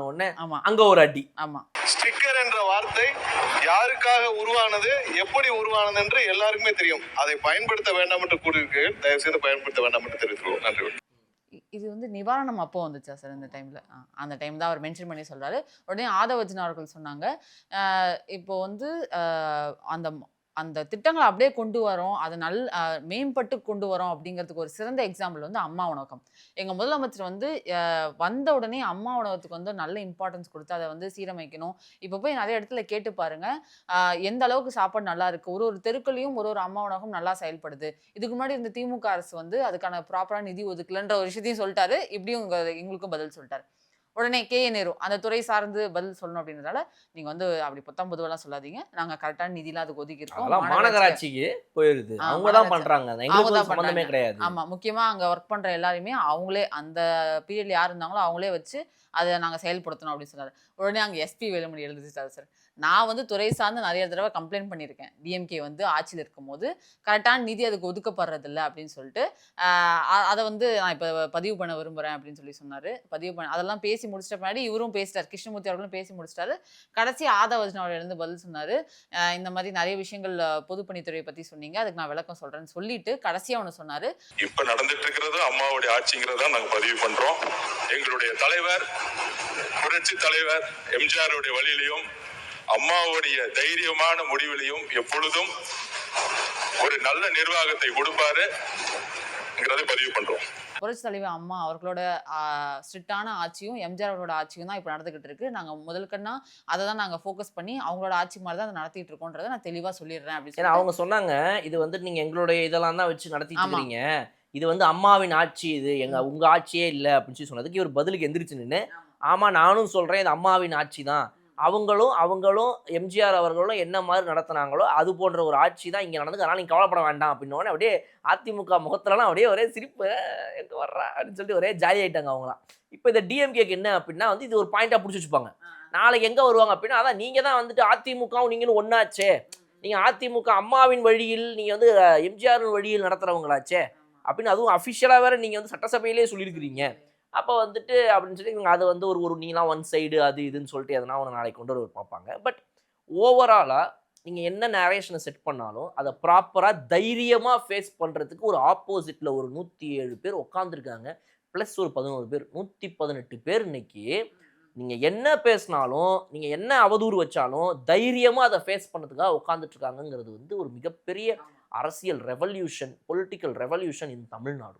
நீங்கள் முன்னாடி இவங்க மாற்றி அடித்து உள்கட்ட அவங்களுக்குள்ளேயே வந்துட்டு இன்னும் உள்பூசல் பண்ணிக்கிட்டு, நீ ஒன்று நான் ஒன்றைய நீ அப்புறமா நீ நாளைக்கு காலையில் நீ இவ்வளோதான் அடிக்கணும், நீங்கள் இது அதை அடிச்சோன்னா அப்போ நான் இதை எடுத்துடுவேன் தெரியும்ல, பிளாக்மெயில். ஆமாம் மாப்பிள்ள நீ வேறு அதை எடுத்து அப்போ நான் இதை எடுத்தா இப்படின்னு பேசி வச்சு அவங்களுக்குள்ள ஒரு அண்டர்ஸ்டாண்டிங்லேயே போயிட்டு இருந்த அரசியலில் இன்னைக்கு இந்த மாதிரி ஒரு கட்சி வந்து, நான் தைரியமா சொல்றேன், இங்க உட்காந்துட்டு இருக்க யாருனாலும் எங்களால ₹1 நாங்க எங்கேயும் வாங்க கிடையாது, தைரியமா சொல்ல முடியும், எங்களால தைரியமா சொல்ல முடியும் அப்படின்றாங்க. அதுக்கு பதில் இருந்துச்சா திமுக கிட்ட இருந்து? ஆமா. அப்ப இதுதான் இன்றைய நிலைமை அப்படிங்கும்போது வந்துட்டு அப்பதான் முக்கியமான ஒரு டாபிக் போக வேண்டிய டைம். பாமகல இருந்து முனைவர் கணேஷ்குமார் அவர் வந்து ஒரு 1.5 மணி நேரமா பேச விடுங்க. அவர் சப்ஜெக்டுக்குள்ள வந்து பேசும்போதெல்லாம் சப்ஜெக்ட் மாதிரி நான் சொல்றேன். ஏன்னா அவர் பேசுறது எல்லாமே சீரியஸான பாயிண்ட். ஆமா, அதை பேசணும்னா வேற யாராவது ஒருத்தங்க எந்திரிச்சு பதில் பேச ஆரம்பிச்சாங்க. இப்ப இவருக்கு வாய்ப்பு கொடுக்க முடியாது. ஒன்னு எதிர்கட்சி தலைவரோ இல்ல வந்து அவை முன்னவரோ இல்ல சிஎம்ஓ இல்ல யாராவது ஒருத்தங்க எந்திரிச்சாங்கன்னா, அமைச்சரோ எந்திரிச்சிட்டாங்கன்னா இப்ப இவர் உட்கார வச்சுதான் ஆகணும். இருந்து அவங்க பேசுறாங்க, வெயிட் பண்ணுங்க. எத்தனை தடவை நான் உட்காந்து எந்திரிக்க. அன்னைக்கு ஒரு நாள் எஸ் காமராஜ் அப்படித்தான் இந்த மாதிரி குழம்பி சந்தி 6வது தடவை விஷ் பண்றது அப்படின்னு சொல்லிட்டு அந்த மாதிரி இன்னைக்கு வந்து இவருக்கு நடந்த சம்பவம். சொல்லுங்க. அவர் ஸ்டார்ட் பண்ணி அந்த மதுவிலக்கு பிரச்சனை பத்தி தான் சார் பேசினார். மதுவிலக்கு இந்த சென்ஸ் 717 கடையை முட்டேன்றீங்க. ஆனா ஏன் தொகுதியில 3-4 இடத்துல இன்னும் கோயிலுக்கு பக்கத்துல, முக்கியமா ஸ்கூல் நேம்லாம் சொன்னீங்க, ஸ்கூலுக்கு ஆப்போசிட்ல பஸ் ஸ்டாண்டுக்கு பக்கத்துல இன்னுமே இருக்கு அப்படின்னு சொல்லி அதை வந்து எடுத்துக்கணும் அப்படின்ற மாதிரி கேட்டேன். அதுக்கு விக்னேஷ் அவர்கள் வந்து எழுந்து பதில் சொன்னாரு, இந்த மாதிரி அது அந்த மாதிரி அது இருந்துச்சுன்னா சொல்லுங்க, நாங்க ப்ராப்பரா அது என்னன்னு பார்த்து கொடுக்குறோம் அப்படின்னு சொன்னாரு. அதே மாதிரி நேற்று வந்து ஆன்லைன்ல மதுபானங்களை வந்து ஆர்டர் பண்ணிக்கிற முறை, அதை போய் கடையில பிக்கப் பண்ணிக்கிற முறையை வந்து இன்ட்ரோடியூஸ் பண்ணியிருந்தாங்கல்ல சார், அதை வந்து நிறைய பேர் வந்து டெலிவரி பண்றாங்களாமே. என்ன சார் வீட்டுக்கே வந்து டெலிவரி பண்றாங்களா? என்னது இதுதான் தமிழ்நாடா? தமிழ்நாடு எவ்வளவு பிரச்சனை இருக்கும் போது மதுபானங்களை ஆன்லைன் டெலிவரி பண்றதா அப்படி சொல்லி நிறைய பேர் கேட்டாங்க. தப்பான செய்தி எதுவும் பரப்பாதீங்க, இதுதான் விளக்கம் அப்படிங்கிற மாதிரி சொன்னார். என்ன அப்படின்னா, கூட்டம் நிறைய இருக்கும், நீங்க வீட்லயே இருந்து என்னென்ன வேணுமோ ஆர்டர் பண்ணி அதை பண்ணிட்டு QR கோட மாதிரி நீங்க கவுண்டர்ல காட்டினீங்கன்னா அவங்க வந்து ஓகே சார் நீங்க தானே இந்தாங்க அப்படின்ட்டு கொடுத்து டெலிவரி வாங்கிக்கலாம். ஸோ அங்கே போய் நின்று பே பண்ண வேண்டிய, கவுண்டரில் நிற்க வேண்டிய அவசியம் இல்லை. என்ன இருக்குன்றது ஆன்லைனில் பார்த்து பே பண்ணினா போய் ஜஸ்ட் பிக்கப் அண்ட் கோ. KFCலாம் இருக்கிற மாதிரி, டிகத்லானில் இருக்கிற மாதிரி அப்படி ஒரு விஷயத்தை கொண்டு வந்துக்கிறாங்க. ஆமாம், அதை திருப்பியும் நீங்கள் வந்து தப்பாக இது பண்ணாதீங்கன்னா, நான் தப்பாலாம் பண்ணல. எப்பயுமே வந்து மதுபானத்திலிருந்து டாஸ்மாக்லேருந்து வர பணத்தை வந்து வருவாயாக நம்ம அதிகப்படுத்தணும் பெருமையெல்லாம் பட்டுக்கக்கூடாது அப்படிங்கிற மாதிரி விஷயம் சொன்னார். இப்போ இதில் நடுவில் என்ன ஆகுது அப்படின்னா, இப்போ இந்த மாதிரிலாம் பேசும்போது நாங்கள் எப்போங்க டாஸ்மாக் மூலமாக வருவாயை அதிகப்படுத்தணும்னு சொன்னோம்? தாவேக அரசு என்னைக்குமே இதை சொன்னதே கிடையாது. தாவேக அரசுடைய எண்ணம் வந்து இது மூலமா அதிகப்படுத்தணுன்றது கிடையாது. அதிகமா இருக்குது இன்னுமே அப்படின்றதுக்கு 717 கடைகளை மூடியுமே அதிகமா ஏன் இருக்குதுன்னு கூட சில பேர் அங்கே கேட்டுட்டு இருப்பாங்கன்ட்டு இப்போ நான் சொல்லிட்டேன்னு சொல்றாரு. அதுக்கு காரணம் என்ன அப்படின்னா, நாங்கள் வந்துட்டு லஞ்சத்தை ஒழிச்சிருக்கிறோம், நீங்க வாங்கிட்டு இந்த ஊழலை ஒழிச்சிருக்கிறோம். அந்த ஊழலை ஒழிச்சனால தான் எங்களால் வந்து இப்போவுமே எக்ஸ்ட்ராவா இதில் காசு சம்பாதிக்க முடியுது, 717 கடைகளை முடியுமே அப்படின்னோடனே அங்கதான் கொளுத்தி போடு பட்டாசு அப்படின்ற மாதிரி ஆச்சு. எல்லாமே எதிர்த்து நின்று ஆரம்பிச்சுட்டாங்க. மது விலக்கு அப்படிங்கிற விஷயத்தை யார் முன்னாடி கொண்டு வந்தாங்கன்றதுலாம் இந்த பிரச்சனை ஆரம்பிச்சது. மது விலக்கு அப்படின்னு முதல்ல கொண்டு வந்ததே திமுக அரசு தான், மது விலக்குன்ற வார்த்தையே. அப்போ மது விலக்குலாம் யாராலையும் பண்ண முடியாது, இந்தியா முழுசும் பண்ணாதான் வந்து எங்கேயும் பண்ண முடியும் அப்படின்லாம் பண்ணும்போது தெரியாம அந்த பார்டர்ஸ்ல ஸ்டேட் பார்டர்ஸ்லாம் வந்து தெரியாம வந்துச்சு. அது முழுசா முட்டுக்கட்டை போடணும் அப்படின்னா மது கடைகள்ல நம்ம ப்ராப்பரா சேல்ஸ் பண்ணணும் அப்படின்னு சொல்லும்போது உடனே ஆதவர்ஜன் அவர்கள் இருந்தாரு. அப்பதான் எழுந்து சொல்லும்போது சொல்றாரு, மது விலக்குன்னு சொல்லி அந்த கொள்கையை சொல்றாங்க. நம்ம தாவேகா வந்து என்னைக்குமே மது விலக்கு அப்படிங்கிற கொள்கையில வந்து நிலைப்பாட உறுதியா இப்போ ஞாபகம் இருக்குது, பட் சொல்ல வேண்டிய அவசியம் கிடையாது. அந்த மாதிரி தெரியாத பேர்லாம் இருக்கும். லோக்கல் பார்த்தா இது லோக்கல் பிராண்டிங் ஸ்டிக்கரை ஒட்டி அடிச்சு போட்டுருப்பாங்க. சாவட்டும் போ, குடி, எப்படியும் சாவ போற, கேவலமானதை குடிச்சு சாவு, நீ நல்லதை குடிச்சு 40 வருஷம் கழிச்சா சாவக்கூடாது, இந்த கருமத்தை குடிச்சு 10 வருஷத்துல நீ சாவணும் அப்படின்ற மாதிரியே 4 போட்டு வச்சிருப்பாங்க. அது நீங்கள் வெச்சு ஏன்னு இருக்கும். அது அந்த மாதிரிலாம் கொடுப்பாங்க அவங்க. அப்படியெல்லாம் இவர்கள் பண்ணக்கூடிய அளவுக்கு இன்னைக்கு வந்து இந்த துறையை நீங்கள் ஆக்கி வச்சு உங்களுடைய மொத்த வணிகத்தையுமே வந்து நீங்கள் இதுக்குள்ளே நடத்துறீங்க அப்படின்னா, அப்போ அதை உடச்சோடனே நீங்கள் உங்களுக்கு கோவம் வருது, எந்திரிச்சுன்னு ஆச்சா ஆமாச்சான்னு கத்துறீங்க. கத்திக்கிட்டே இருங்க நீங்கள், இப்படி வாங்கி தூக்கி போட்டு போயிட்டே இருக்கும். Okay sir. பிரேமலதா அவர்கள் எழுந்தாங்க சார் ஒரு வழியா. ஆமாம் சார். என் லஞ்ச் டைமில் கொடுத்துட்டீங்க, பாதி பேர் இல்லை அப்படின்னு வேற வருத்தப்பட்டாங்க அவங்க. எழுந்து பேசும்போது நிறைய விஷயங்கள் சொன்னாங்க. முக்கியமாக வந்து நம்ம முதலமைச்சர் பேசுனதை கடைசியாக பேசுவோம் சார். அவர் விஜய் அவர்கள் என்னென்னலாம் சொன்னார், காவிரி விஷயத்துக்கும் பெங்களூர் விசிட் பற்றி எண்டே வந்து இன்னைக்கு அவங்க அதுதான் ஆரம்பம். ஆனால் நம்ம எண்டே இன்னைக்கு அதை வச்சு தான் கொடுக்க போகிறோம். உதயநிதி வெர்சஸ் சிஎம் தான் வந்து இன்னைக்கு எண்டே வீடியோ. ஆமாம். பிரேமலதா அவர்கள் வந்து சொன்னாங்க, பெங்களூர் விசிட் போகும்போது முதலமைச்சர் அவர் வந்து எனக்கு என்ன அவமானம் நடந்தாலும் பரவாயில்ல தாங்கிக்கிட்டு இதுக்கான முடிவை பெறலாம் அப்படிங்கிறதுக்காக தான் நான் போகணும்னு நினச்சேன் அப்படின்னு சொல்லும்போது, நீங்கள் ஏன் அவமானப்படணும், அப்படிலாம் கிடையாது, இந்த விஷயத்தில் இந்த பேச்சுவார்த்தை நடத்த போகிறேன் அப்படின்னு நீங்கள் சொன்னீங்க இல்லையா, அந்த விஷயத்துக்கு தேமுதிக உடன் நிற்கும், கண்டிப்பாக நிற்கும். நீங்கள் போய் அவமானப்படுறது அப்படிங்கிறது எங்களுக்கான ஒரு பெரிய அவமானமாக தான் நாங்கள் பார்ப்போம். தமிழ்நாடு மக்கள் வேகுண்டு எழுவார்கள், நீங்கள் அப்படிலாம் நினைக்காதீங்க அப்படின்னு சொல்லி சொன்னாங்க. உங்களுக்கு ஒரு தமிழ்நாட்டின் சிஎம் வேற ஸ்டேட்டுக்கு அனுப்பிட்டு உங்களுக்கு ஒரு தலைகுனிவு வரை இந்த தமிழ்நாடு பொறுத்துக்குமா? நாங்க எல்லாரும் சும்மா இருப்போமா? எனக்கு இப்போ டவுட் இருக்கு. விஜய் பிரபாகரன் அன்னைக்கு அவர் பேசினார் இல்லையா, தேமுதிக அந்த மேடையில் பேசும்போது, நீங்கள் தான் போனீங்கன்னா ஓடு ஓடு ஓடு ஓடுன்னு அப்படி கலாய்க்கிறதுக்கான அவசியம் என்ன இருக்குது? இப்போ சப்போர்ட் பண்ணதுன்னு தேமுதிக சொல்கிறாங்க, ஆனால் விஜய் பிரபாகரன் அன்னைக்கு ஏன் அவர் அப்படி கலாய்க்கணும்? இவ்வளோ நீங்கள் கேட்குற கேள்விதான் பதில் தெரிஞ்சு அரசியல் தெளிவு இருந்தாங்கன்னா அவங்க இன்னைக்கு என்றைக்கோ எங்கேயோ போயிருப்பாங்களே. அவங்களுடைய ஹஸ்பண்ட் விட்டுட்டு போன கட்சி இப்படியா வச்சுட்டு உட்காந்துட்டு இருப்பாங்க, திமுக கிட்ட போய் அடமானம் வச்சுட்டு. அதனால் இந்த கேள்விக்கெலாம் அவங்களுக்கு பதில் தெரியாது. அவங்க நல்லா கணீர்னு நல்லா அழகாக பேசுவாங்க, சூப்பராக.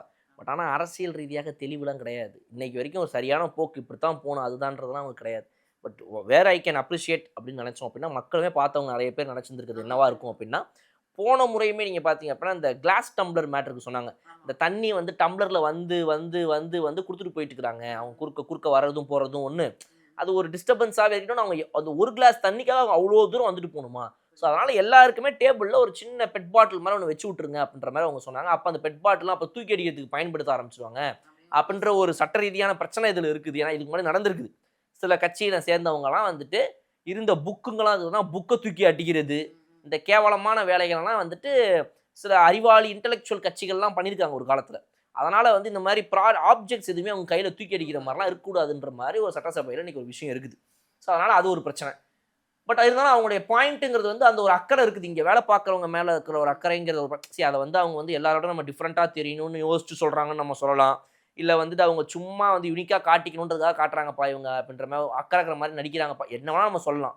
பட் யாரும் சொல்லாத ஒரு விஷயத்தை அவங்க யோசிச்சு சொல்கிறாங்க போது நம்ம பாராட்டுகள் சொல்லணும் என்றைக்குமே. அந்த வகையில் பார்த்தீங்க அப்படின்னா இன்றைக்கி என்ன சொல்கிறாங்க அப்படின்னா வந்துட்டு நம்ம எல்லாரும் லஞ்ச் பிரேக்கோ ஒரு சின்ன பிரேக்கோ போயிட்டு எந்திரிச்சு வந்துட்டு போகிறோம். பட் இயற்கை உபாதைகளுக்கு கூட எந்திரிச்சு போக முடியாத அளவுக்கு ஒரு 5 கேமராமேன் இந்த பசங்க அப்படியே நிற்கிறாங்க, தயவுசெய்து இதுக்கு ஏதாவது ஒன்று பண்ணுங்க அப்படின்ற ஒரு கோரிக்கை அவங்க வைக்கிறாங்க. ரொம்ப அற்புதமான விஷயம். ஸோ இதை பற்றி தான் யோசிக்கக்கூடிய நபர்களாகவும் இருக்கணும் அப்படின்றது அரசியல் ரொம்ப முக்கியம். ஏன்னா வந்துட்டு நீங்கள் உங்களுக்கு இவங்க நாளைக்கு இவங்க கூட உங்களுடைய ஓட்டுக்கு போடுறவங்களாக இருக்கலாம், ரைட், இவங்களை போன்றவர்களும் உங்களுக்கு ஓட்டு போடுறவர்களாக இருக்கலாம். ஸோ அந்த ஓட்டு அரசியல்னு எண்ணி நம்ம பண்ணணும்னு அவசியம் கிடையாது. பட் எல்லாரை பற்றியும் யோசிக்கணுங்கிறது தான் அரசியல். என்னை பற்றி மட்டுமே யோசிக்கணுன்றது திமுக அரசியல், எல்லாரை பற்றியும் யோசிக்கணுங்கிறது நார்மல் அரசியல்.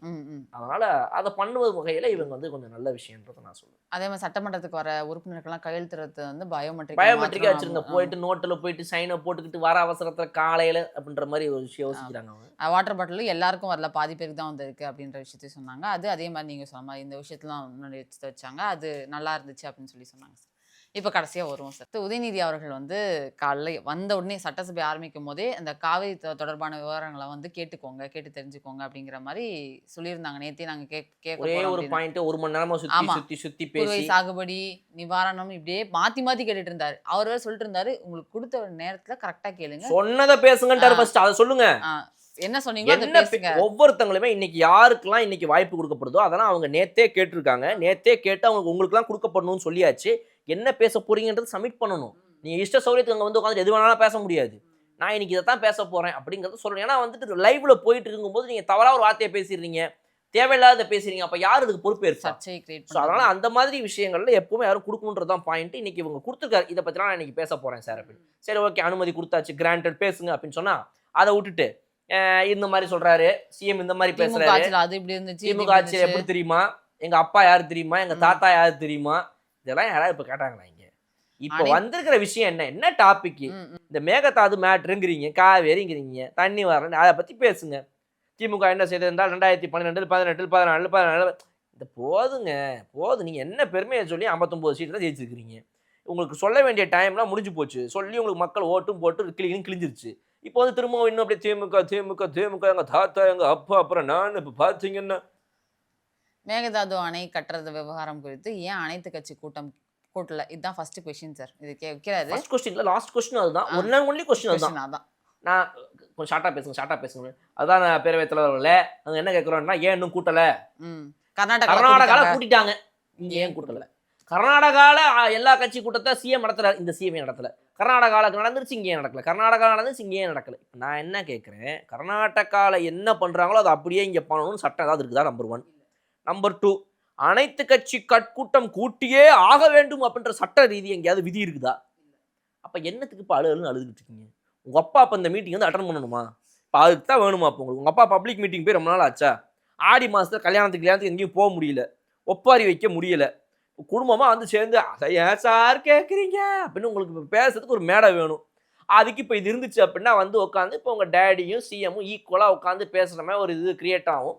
அப்படி எதுவும் எதிர்பார்க்குறீங்களா? அது மாதிரி அந்த விஷயத்தில் நல்லது நடந்துச்சுன்னா கிரெடிட்ஸ் ஃபுல்லாக அவங்க எடுத்துக்கலாங்கிறதுக்காகவா? இதை எவ்வளோ அழகா வந்துட்டு சிஎம் ஹேண்டில் பண்ணாருங்கிறதா நம்ம யோசிக்கணும். ப்ரோ பேசும்போது சில இடங்களில் கேள்வி கேட்குறாரு, குறுவை சாகுபடிக்கு வந்துட்டு நீங்கள் வந்துட்டு எந்த ஒரு இதுவும் கொடுக்கல, நீங்கள் அவங்களுக்கு நிவாரணமே கொடுக்கல அப்படின்னோடனே அங்கேருந்து தான் எந்திரிச்சு உடனே இவர் எந்திரிச்சு பேசுவாங்க. யாரும் எதிர்பார்க்கல. வேற ஃபர்ஸ்ட் பொதுப்பணித்துறை அமைச்சர் எழுந்து பேசுறதா தான் இருந்து மாண்புமிகு பொதுப்பணித்துறைன்னு சொன்னாங்க. சொன்ன உடனே திடீர்னு பார்த்தா சிஎம் உடனே வெயிட் மினிட் ப்ரோ அப்படின்ட்டு அவர் எந்திரிச்சிட்டாரு. சம்பவம் இருக்கு. அவர் எந்திரிச்ச உடனே அவர் வேற எடப்பாடி பழனிசாமி எங்களுக்கும் சேர்த்து பதில் சொல்லுங்க, எங்களுக்கும் சேர்த்து பதில். சார் இப்போ அவர் பேசிட்டு இருக்கும்போது இவர் வந்து நடுவில் வந்து இடையில வந்து பதில் சொல்றாங்க. அவர் பேசி முடிச்சதுக்கு அப்புறம் அடுத்து உங்களுக்கு வருவோம். அப்ப நீங்க பேசும்போது உங்களுக்கு ஒரு பதில் சொல்லுச்சுன்னா அப்ப கூட சிஎம் பதில் சொல்லு. சிஎம் பேசுறதுக்கு முன்னாடி நான் பேசிட்டு என்ன ஸ்கிப் பண்ணிட்டு போயிட்டீங்க நீங்க, என்ன எதிர்கட்சி தலைவர் இவர் மட்டும் தான், அப்ப நான் ஆட்டத்துல இல்லவே இல்லையா நானு, என்ன நான் வந்து இதுவா நானு அப்படின்ற மாதிரியே வந்து இப்போ ஒரு மாதிரி ஆயிடுச்சு. அவருக்கு என்ன சொல்லி புரிய வச்சாலும் அவருக்கு புரிய வர மாட்டேங்குது. அடம் பிடிக்கிறாரு, நான் பேசுவேன் இப்போ எனக்கு அப்படின்றாரு. அப்புறம் அவைத்தலைவர் வந்து ரொம்ப ஸ்மார்ட்டா எல்லாரையும் ஹேண்டில் பண்ற மாதிரி இவரையும் ஹேண்டில் பண்ணுவாரு. முடிச்சாரு. இப்பதான் சிஎம் உடைய பதில், சிஎம் என்ன சொன்னாருன்றது கவனிச்சிருப்பீங்க. காவேரி அப்படிங்கிறது நம்மளோட உயிர் ஆதாரம். காவேரி எந்த அளவுக்கு தமிழ்நாட்டுக்கு முக்கியம் அப்படிங்கிறது எல்லாருக்குமே தெரியும். காவேரியை வச்சு அரசியல் பண்ண வேண்டிய அவசியம் கிடையாது. அதுதான் முக்கியம். கர்நாடகாவில் சில அணைகள் கட்ட ஆரம்பித்ததை பற்றியும் இதே அவையில் 1969 ஒரு விவாதம் நடந்திருக்கு. அப்போது நீர்வளத்துறை அமைச்சராக இருந்தது யார்? அப்போ அணை கட்ட விட்டது ஏன்னு கேட்டு அந்த மாதிரி சீப் பாலிடிக்ஸ்லாம் நான் பண்ண விரும்பலை. பாயிண்ட், காவேரி வச்சு அரசியல் பண்ணுற விவகாரம் எங்களுக்கு கிடையாது. காவேரி தண்ணி நமக்கு வேணும் அப்படிங்கிறது தான் நம்மளோட இது. முக்கியமாக வந்து கர்நாடகாவுக்கு போய் பெங்களூர் விசிட் பண்ணணுன்ற ஐடியா என்னோடது தான். அப்படின்னா நான் வரை யூஸ் பண்ணார், நாங்கன்னு சொல்ல, நான் அந்த முடிவு எடுத்தேன். ஏன் அப்படின்னா நிறைய பகை நாடுகளே பேச்சுவார்த்தைன்னு ஒரு விஷயம் இருக்குது. நிறைய பிரச்சனைகள் சால்வ் ஆகும் போது 2 மாநிலங்களிலேயே என்ன பிரச்சனை போய் நம்ம பேச்சுவார்த்தை நடத்தலாம் அப்படின்னு சொல்லிட்டு அந்த அப்படி ஒருவேளை நான் போய் பேசி அதனால எனக்கு ஒரு அவமானம் ஏற்பட்டா கூட அதை சந்திப்பதற்கு நான் தயார் என்றும் சொன்னேன்றாங்க. அதை தான் இப்போ நிறைய பேர் வந்துட்டு அதை எப்படி நீங்கள் அங்கே போய் நீங்கள் பட்டால் அது உங்களுக்கு அவமானம் கிடையாது, இது ஸ்டேட்டுக்கே அவமானம் இப்போ நிறைய பேர் சொல்கிறாங்க. அதில் நிறைய பேர் கொஞ்சம் அந்த வார்த்தையை திரிச்சும் பேசுனாங்க. அதுதான் எனக்கு பிடிக்கல. அதை வந்து தாவே கலந்து குறுக்கிட்டு பேசியிருந்துருக்கணும். என்ன சொல்கிறாருன்னா ஒருத்தர், அதாவது நீங்கள் அங்கே போய் சென்று மண்டியிட வேண்டிய அவசியமே கிடையாது, எதற்கு இந்த முதல்வர் எதற்கு நம் முதல்வர் எதற்கு அங்கே போய் மண்டியிட வேண்டும், அந்த மண்டியிட வேண்டியதே கிடையாது ஒரு 4 தடவை சொல்கிறாரு. நான் யாராவது குறுக்க எந்திரிச்சு அந்த வார்த்தையை உபயோகிக்காதீங்கன்னு சொல்லுவாங்கன்னு நினைச்சேன். மண்டிடுறது, ஐயா கொஞ்சம் ப்ளீஸியா தண்ணி கொடுங்கயான்னு சொல்றதுக்கு நான் போறேன்னு சொன்னாரா சிஎம்? இல்ல பேச்சுவார்த்தை நடத்தி பார்ப்போம். நடத்துற ஏன் ஒய் நாட், ஏன் அதுல என்ன நடத்தினா என்ன, ஒருவேளை தீர்வு கிடைத்து விடாதா என்று நான் நினைத்தேன் அப்படின்னு சொல்றாரு. So it shows his transparency. நான் அரசியலுக்கு புதுசு, இவங்க ஏன் இப்போ ஒரு சிஎம் பேச்சுவார்த்தை நடத்தி ஒரு எதுவும் நடத்த முடியாதா என்ன, போய் பேசி பார்ப்போமே அப்படின்ற அவருடைய அந்த கிளியர் இன்டென்ஷன் அதில் தெரியுது. பட் என்ன நிறைய பேர் சுற்றி மிக்ஸ்டாக சொன்னாங்க போகலாம் வேணான்னு. சில பேர் போனால் அவமானப்படுறதுக்கு வாய்ப்புகள் இருக்குதுன்னு சொன்னாங்க. போனால் அவமானப்பட்டாலும் பரவாயில்ல, இந்த மக்களுக்காக அதை ஏற்றுக்கொள்கிறேன்னு சொன்னேன்னு சொன்னார். முக்கியமா ஒரு பாயிண்ட் சொன்னார் சார். 1969 காவிரியின் குறுக்கே அணை கட்ட அனுமதித்தது யார் அப்படின்னு, இந்த விஷயத்துல நான் அரசியல் பண்ணவும் விரும்பல அப்படின்னு. ஏன்னா திமுகவை தான் சுட்டி காட்டி அவர் சொல்றாரு. இந்த மாதிரி விஷயத்தையும் அரசியல் பண்ணக்கூடாது அப்படிங்கிறதையும் அவர் சொன்னார் சார். சொல்லி முடிச்சுட்டு இந்த மாதிரி தீர்மானம் நாங்க வந்து பிரதமருக்கு கடிதமும் எழுதியிருக்கோம் இந்த விவகாரமா அப்படின்னு சொல்லியிருக்காங்க. சொல்லி முடிச்சுட்டு அவர் உட்காரும் போதும் சில நக்கெல்லாம் நையாண்டியா சொல்லுவாங்க இல்லையா, அந்த மாதிரி விஷயத்தையும் சொல்லிட்டு முடிச்சாரு. நாட்டுல என்ன நடக்குது அப்படிங்கறத பேப்பர்ல பார்த்தா தெரியும் அப்படின்னு சொல்லிட்டு உட்காந்துட்டாரு சார். சாகுபடிக்கு வந்துட்டு நீங்க வந்து காசே கொடுக்கல அப்படின்ற மாதிரி சில பேர் நிவாரணம் தரல அப்படின்னு நிவாரணம் தரலன்னு சொல்றாங்க. அதெல்லாம் ஏற்கனவே கொடுத்தாச்சுங்க. நியூஸ் பேப்பராவது படிச்சாதான், பேப்பர் படிக்கிறதா இருந்தாலும் பரவாயில்ல, அதையும் படிக்கிறது இல்லை போல இருக்கு. சாகுபடிக்கு அந்த நிவாரண தொகுப்பு பற்றி எதிர்க்கட்சியிலேருந்து கேட்டிருந்தாங்க. அந்த குறுவை சாகுபடிக்கு அந்த நிவாரணம் வந்து ஏற்கனவே கொடுத்தாச்சு, வழங்கியாச்சு. அரசியலே நாங்கள் தான் அப்படின்னு சொல்லிக்கிறவங்களுக்கு இது எப்படி தெரியாமல் போச்சுன்னு எனக்கு தெரியல. முன்ன பின்ன பேப்பர் படிச்சிருந்தா நாட்டில் என்ன நடக்குதுன்னு தெரிஞ்சிருக்கும் அப்படின்ட்டு உட்காந்துட்டாரு. அப்போதான் பேரவை தலைவர்களே, நான் ஒன்றும் பேப்பர் படிக்காமலாம் கிடையாது. நான் தினமும் காலையில் சன் நியூஸ் பார்க்குறேன். தினமும் காலையில் வந்து அது என்னப்பா நம்ம பேப்பர் என்னது முரசொலி படிக்கிறேன், அப்புறம் வந்து தினகரன் படிக்கிறேன். அதனால் எனக்கு வந்து செய்தியும் கிடையாது என்றுலாம் கிடையாது பேரவை தலைவர் அவர்களே. வறட்சி நிவாரணத்தை வேற மென்ஷன் பண்ணி சொன்னாரு. அதுக்குதான் அவை முன்னவர் போட்டு அடிச்சார் ஒரு அடி. செப்டம்பருக்கு அப்புறம் தான் வறட்சி நிவாரணம் எப்பயுமே தர்றாங்க. அது இப்ப நீங்க கொடுப்பது என்பது ஸ்பெஷல் அப்படின்னு சொல்லி ஒன்று கொடுக்குறீங்க. இப்போ இந்த ஸ்பெஷல் இதை பற்றி 125 கோடியை பற்றி நாங்கள் எதுவும் பேசவில்லை. நாங்கள் பேசுவது என்னவென்றா, அதாவது வறட்சி நிவாரணம் என்று ஒன்று கொடுக்க வேண்டும் என்று விவசாயிகள் கேட்கிறார்கள், அதற்காக தான் நாங்கள் இங்கே பேசி கொண்டிருக்கிறோம் அப்படின்னு சொன்னோடனே முன்னவர் டபால்னு எந்திரிச்சு, வறட்சி நிவாரணங்கிறது எப்போ கொடுப்பீங்க? நீங்கள் தான் உங்கள் தாத்தா காலத்து, நான் வந்து கலைஞரின் பேரன், முத்துவேல் கருணாநிதி ஸ்டாலினுடைய மகன் அப்படிங்கிறீங்களே, ஏன் இது கூடவா உங்களுக்கு தெரியாதுன்னு கேட்டிருந்துருக்கணும். அது வந்து அந்த இடமா இருக்கப்போ கேட்க முடியாம அவர் அப்படி கேட்டார். அதனால நம்ம அதை தீர்த்துக்கிறோம், அந்த ஆசையை இங்க தீர்த்துக்கிறோம் நம்ம. ஆமா, சிஎம் அவர்கள் கேட்டாரு சார், இதெல்லாம் வந்து அரசியலே நாங்க தான் அப்படின்னு தெரிஞ்சவங்களுக்கு தெரியாதா என்ன அப்படின்னு சொல்லிட்டு, நியூஸ் பேப்பரே படிக்கிறதுல போற அப்படின்னு சொல்லிட்டு உட்கார்ந்தாரு. அந்த கடைசி அந்த 2 டைலாக் போட்டு அவசியம், இந்த அசிங்கம், இந்த அவமானம்லாம் தேவையா? வறட்சி நிவாரணம்னு வேற வாய விட்டாரு. அதுக்கு தான் முன்னவர் வந்துட்டு, வறட்சி நிவாரணம் எப்பப்பா கொடுப்ப தம்பி, இங்க வா, நீ சின்ன பையா, குட்டி பாய், கம்மியர், உங்க டேடிக்கு தாத்தாக்கெல்லாம் தெரியும்ல, உங்களுக்கு ஏன் தெரியாது? எப்போ கொடுப்பாங்க வறட்சி நிவாரணம்? அதாவது நான் என்ன கேட்குறேன், இப்போ அவர் சொன்ன முன்னவர் சொன்னதை கூட கொடுங்க. இப்போ நான் ஒரு எக்ஸாம்பிள் சொல்கிறேன். நீங்கள் நம்ம ஆஃபீஸில் வேலை பார்க்குறீங்க, இந்த மாதம் சரியாக வேலை பார்க்க முடியலங்க, உடம்பு சரியில்லைங்க, அது மாதிரி இது மாதிரிங்க, நீங்கள் ஒரு டாஸ்க் ஒன்று கொடுத்தீங்க, இந்த டாஸ்க்னால பண்ண முடியலைங்க, அதுக்காக சம்பளத்தில் கை வச்சிடாதீங்கன்னு சொல்கிறேன். சரிங்க, ஓகேங்க, இந்த மாதம் ரைட்டு, அடுத்த மாதம் என்னங்கிறத பாருங்கள். அடுத்த மாதம் போகிறீங்க வரீங்க, உங்களுக்கு மெடிக்கல் எக்ஸ்பென்சஸ் ஆகிடுது, இன்சூரன்ஸ் போட்டிருக்கீங்க, ஆஃபீஸில் இன்சூரன்ஸ் போட்டிருக்குது, உங்களுக்கு இருந்தாலுமே என்ன ஆகிடுது அப்படின்னா அதோடைய இது எதுவும் வரலை, பெனிஃபிட்டுங்கிறீங்க. இல்லைங்க, இருந்தாலும் உங்களுக்கு டைம் கிடச்சது, வேலை பார்த்துருக்கலாம். சரி, அடுத்த மாதம் ஒரு வேளை ரொம்ப முடியாமல் போச்சுன்னா அப்போ ஆஃபீஸ் சார்பிலேருந்து நான் உங்களுக்கு கொடுக்க வேண்டிய அந்த இன்சூரன்ஸை கிளைம் பண்ணி வாங்கி தரேங்க, நீங்கள் அது குறிக்க ஒர்க் பண்ணுங்கன்னு சொல்கிறோம். இப்படி தானே போவோம். ஒரு நாள் உங்களுக்கு திடீர்னு தலைவலி வந்துருச்சு, சார் எனக்கு தலைவலி வந்துருச்சு, அதனால் நான் அடுத்த ஒரு 3 மாதத்துக்கு லீவ் போடலான்னு இருக்கேன், எனக்கு இப்போவே காசு கொடுத்தீங்கன்னா ஒரு 3 மாதம் நான் வந்துட்டு பெய்டு லீவில் வீட்டில் உட்காந்துப்பேன், யாராவது சொல்லுவாங்களா? அந்த மாதிரி ஒன்றுக்கு ஒரு டைம் பீரியட் இருக்குது. Everything has its own time period. ஒரு மழை இன்னைக்கு பெய்யாது, நாளைக்கு பெய்யாதா? ஒரு அடுத்த வாரம் மழை பெஞ்சு போட்டு அச்சு நவுத்திச்சு என்ன பண்ணுவார் இவரு? அடுத்த மாசம் இப்போ திடீர்னு மழை, எல்லாருமே சொல்றீங்க என்னப்பா இப்படி ஆயிடுச்சு, என்னப்பா இப்படி ஆயிடுச்சு, இவர் சிஎம் போலான்றாரு, இந்த திமுக ஏதோ பேச்சுவார்த்தை நடத்திருச்சுன்றாங்க, என்னப்பா நடக்குது அப்படின்னு அழுதுகிட்டு இருக்கும்போது அங்கேருந்து மழை அடிச்சு ஊற்றி நிரம்பி வழியறதுக்கு முன்னாடி கபினியை திறந்து விட்டு தண்ணி இங்கே வந்த உடனே பெரிய ஒரு சம்பவம் நடந்துச்சு. அந்த மழை அன்னைக்கே வரப்போகுதுங்கிறது முன்னாள் நாள் யாருக்காவது தெரிஞ்சுதான் ஏன் எவ்வளோ புலம்பிருக்க போகிறாங்க? அப்போ அந்த மழை அன்னைக்கு வருது, ஒரு 2 நாள் அடித்த மழையில் ஒரு விஷயம் நடக்குது. அந்த மாதிரி ஒரு அடுத்த வாரம் மழை பெய்யலாம். இது வந்து இன்னுமே வந்து மான்சூன் காலம் தானே ஓடிக்கிட்டு இருக்குது. இப்போ மான்சூன் காலத்தில் இன்னுமே இப்போவே ஏன் தரலை, அதாவது நான் என்ன சொல்கிறேன்னா, ஒரு டெம்ப்ளேட் பாலிடிக்ஸை நீங்கள் தவிர்த்துருங்க. நானும் எபிசோடு கதறேன். டெம்ப்ளேட்டாக பண்ணாதீங்க, ஒரு ஒரு ரியாலிட்டிக்கு வாங்கினா வர்றதே இல்லை. இந்த மாதிரி சிச்சுவேஷனில் டேடி என்ன பண்ணார், இந்த மாதிரி சிச்சுவேஷனில் அங்கிள் நீங்கள் என்ன பண்ணீங்க, இப்படின்னு எல்லார்ட்டையும் கேட்டு நீங்கள் எக்ஸாமுக்கு முன்னாடி ப்ரிப்பேர் பண்ணுறதுக்காக வேணும்னா அவங்க எல்லார்ட்டையும் ஐடியா கேட்கலாம். இதுக்கு முன்னாடி டிஎன்பிஎஸ்சி எக்ஸாம் எழுதினவங்ககிட்ட, யூபிஎஸ்சி எக்ஸாம் எழுதினவங்ககிட்ட மாடல் கொஸ்டின் பேப்பர் வாங்கலாம். எல்லாத்தையும் எடுத்து எப்படியாவது ப்ரிப்பேர் பண்ணி ராத்திரியெல்லாம் உட்காந்து அதை கரைச்சி குடிச்சு இம்பார்ட்டன்ட் கொஸ்டின்ஸ்லாம் வாங்கி போய் உட்காரலாம். எக்ஸாம் ஹாலில் உட்காரும் போது அந்த கொஸ்டின் பேப்பர் புதுசாக தானே இருக்கும், அதெல்லாம் அப்படியேவா இருக்கும். அப்போ அன்னைக்கு அந்த கொஸ்டின் என்ன வந்திருக்குன்றதை பார்க்கணும். அதுலேயும் சில நேரங்கள் நீங்கள் நல்லா கவனிச்சிங்க அப்படின்னா, என்ன தான் பழைய வருஷ கொஸ்டின் பேப்பர் நம்ம படிச்சுட்டே போயிருந்தாலும் கூட அந்த வருஷம் கொஸ்டின் பேப்பர்ல புதுசா ஒரு கேள்வி கேட்டிருப்பாங்க. கேட்பாங்க. இதுக்கு முன்னாடி கேட்காததுக்குன்னு ஒரு செக்மெண்ட் வச்சிருப்பாங்க. 50 மார்க்கு எக்ஸாம் அப்படின்னா அதுல வந்து 40 மார்க் வந்து ஏற்கனவே வந்ததுல இருந்து கொஞ்சம் கொஞ்சம் ஏதாவது ஒன்று வரும். 10 மார்க் மட்டும் புதுசா வரும். இந்த புது கேள்வி, ஐயோ இந்த கேள்வி வரும்னு சொல்லாமே போயிட்டானுங்களே எல்லாரும் நம்ம நினைப்போம்.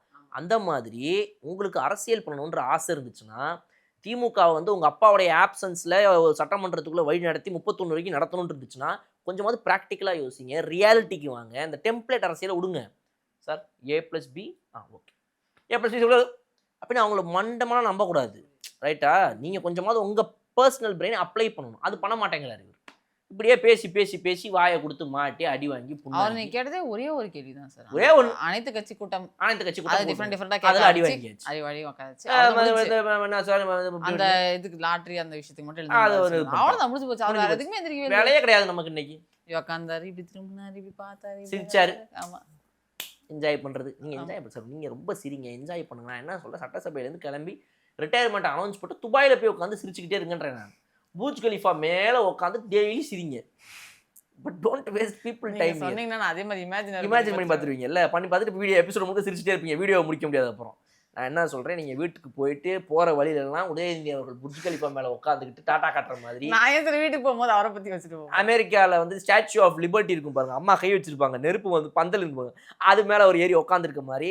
ஏன்னா அவ்வளோ காசு இருக்குதுங்க. இன்னைக்கு அவர் நினைச்சாருன்னா அவர் வந்துட்டு அமெரிக்காவில் போயிட்டு பிரசிடென்ட் கிட்டே போய் டொனால்ட் ட்ரம்ப் கிட்டே I want to sit on top of the Statue of Liberty, give me 5 minutes permission சொன்னா டொனால்ட் ட்ரம்ப் கொடுப்பாரு. ரைட்டா? அந்த மாதிரி எல்லாத்துலேயுமே இன்னைக்கு வந்து அவங்களுக்கு வந்து எல்லாம் வேலை செய்யும். அவ்வளோ காசு வச்சிருக்காங்க, என்ன பண்றதுன்னு தெரியாம. ரைட்டுங்களா? நீங்க கூட நாளைக்கு உங்க பினாமியா சேர்ந்தீங்க அப்படின்னா உங்க அக்கௌண்ட்ல ஒரு 500 கோடி வரும். சார் நிம்மதியா இருக்கணும். ஏங்க பினாமியாக்கு சொன்னா நிம்மதியா இருக்கணும்ன்றீங்க? ஒரு 500 கோடி வாங்கி வச்சுக்கோங்க அக்கௌண்ட்ல. நான் வாங்கி வச்சுட்டு எனக்கு ஃபோன் பண்ணி போட்டு சொல்லுங்க, நான் சொல்ல வேண்டிய இடத்துல சொல்லிடுவேன். அடுத்த நாள் காலையில வந்துருவாங்க, அதான் நிம்மதி போயிடும். அந்த மாதிரிலாம் இருக்கலாம். ஆனால் அவர் அதை பண்ண சொல்லுங்க. ஓகே, அதை விட்டுட்டு இங்கே வந்துட்டு வறட்சி நிவாரணம் அதை கொடுக்க மாட்டீங்களா அப்படின்னு கேட்டு வறட்சி எப்படி தம்பி வரும்? மே மாசம் வெயில் வரல, வெயில் அடிச்சுட்டு இருக்கும்போதே வறட்சி நிவாரணம்ன்றியா? மே போகணும், ஜூன் போகணும், ஜூலை போகணும், ஆகஸ்ட் முடியும், செப்டம்பர் மாசத்து வரைக்கும் டைம் இருக்குதுங்கிறது சட்டத்துல திரும்ப மரபு என்னன்னு தெரியும்ல தம்பி. அங்கிள் கொஞ்சம் எல்லாம் தெரிஞ்ச அங்கிளா இருக்கிறார், நம்ம பக்கத்துல இருக்கிற அங்கிளுங்கெல்லாம் நமக்கு ப்ராப்பரா பாயிண்ட் எடுக்க கொடுக்க மாட்டேங்குன்னு சொல்லிட்டு இன்னைக்கு அழுதுட்டே கிளம்பியாச்சு. முடிஞ்சு போச்சு. ஆமா, க்ளோஸ்.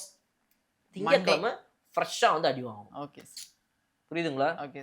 சாட்டர்டே சண்டே நல்லா கை காலெல்லாம் அமைக்கி மசாஜ் பண்ணி ஸ்பா பண்ணி உட்காந்து பேப்பரா எடுத்து திருப்பி திருப்பி படிச்சு பார்த்து திங்கட்கிழமை காலையில் வந்து அடி வாங்கணும். இதுதான் ஒரு மாதம் நடக்கும். இதுதான் நடக்க போகுது. செப்டம்பர் 8 வரை இதான் நடக்க போகுது. அரசியல் ரீதியா பேசினா அதுக்கும் அடி ரெடி. ஆமா, நீங்க வந்து ஆக்கப்பூர்வமா பேசுறதா நினைச்சுக்கிட்டு நீங்க வந்து உள்ளுக்குள்ள நடக்கிறத வச்சு பேசுனீங்கன்னா அதுக்கும் ரெடி. எல்லாத்துக்கும் எவ்ரிதிங் இஸ் ரெடி. நீங்க வாங்குறதுக்கு ரெடியாங்கிறது மட்டும் தான் கொஸ்டின். நீங்க ரெடிங்கும் போது வேற யாரு சொல்ல போறா? கொடுக்க மாட்டோம்னு சொல்ல போறாங்களா? திமுக தாவேக்கா கொடுக்கறது ரெடியா இருக்காங்க. கொடுக்கறது ரெடியா இருக்காங்க, வாங்கிட்டே இருங்க. திங்கட்கிழமை நல்ல ஒரு என்டர்டெயின்மெண்ட்டை கூட்டு சொல்லி உதயநிதி ரசிகர்கள் சார்பாக கேட்டுக்கொள்கிறேன் ஐயாவிடம். ஓகே, நான் வேற சில முக்கியமான விஷயம் அடுத்த டிஸ்கஸ் பண்ணலாம்.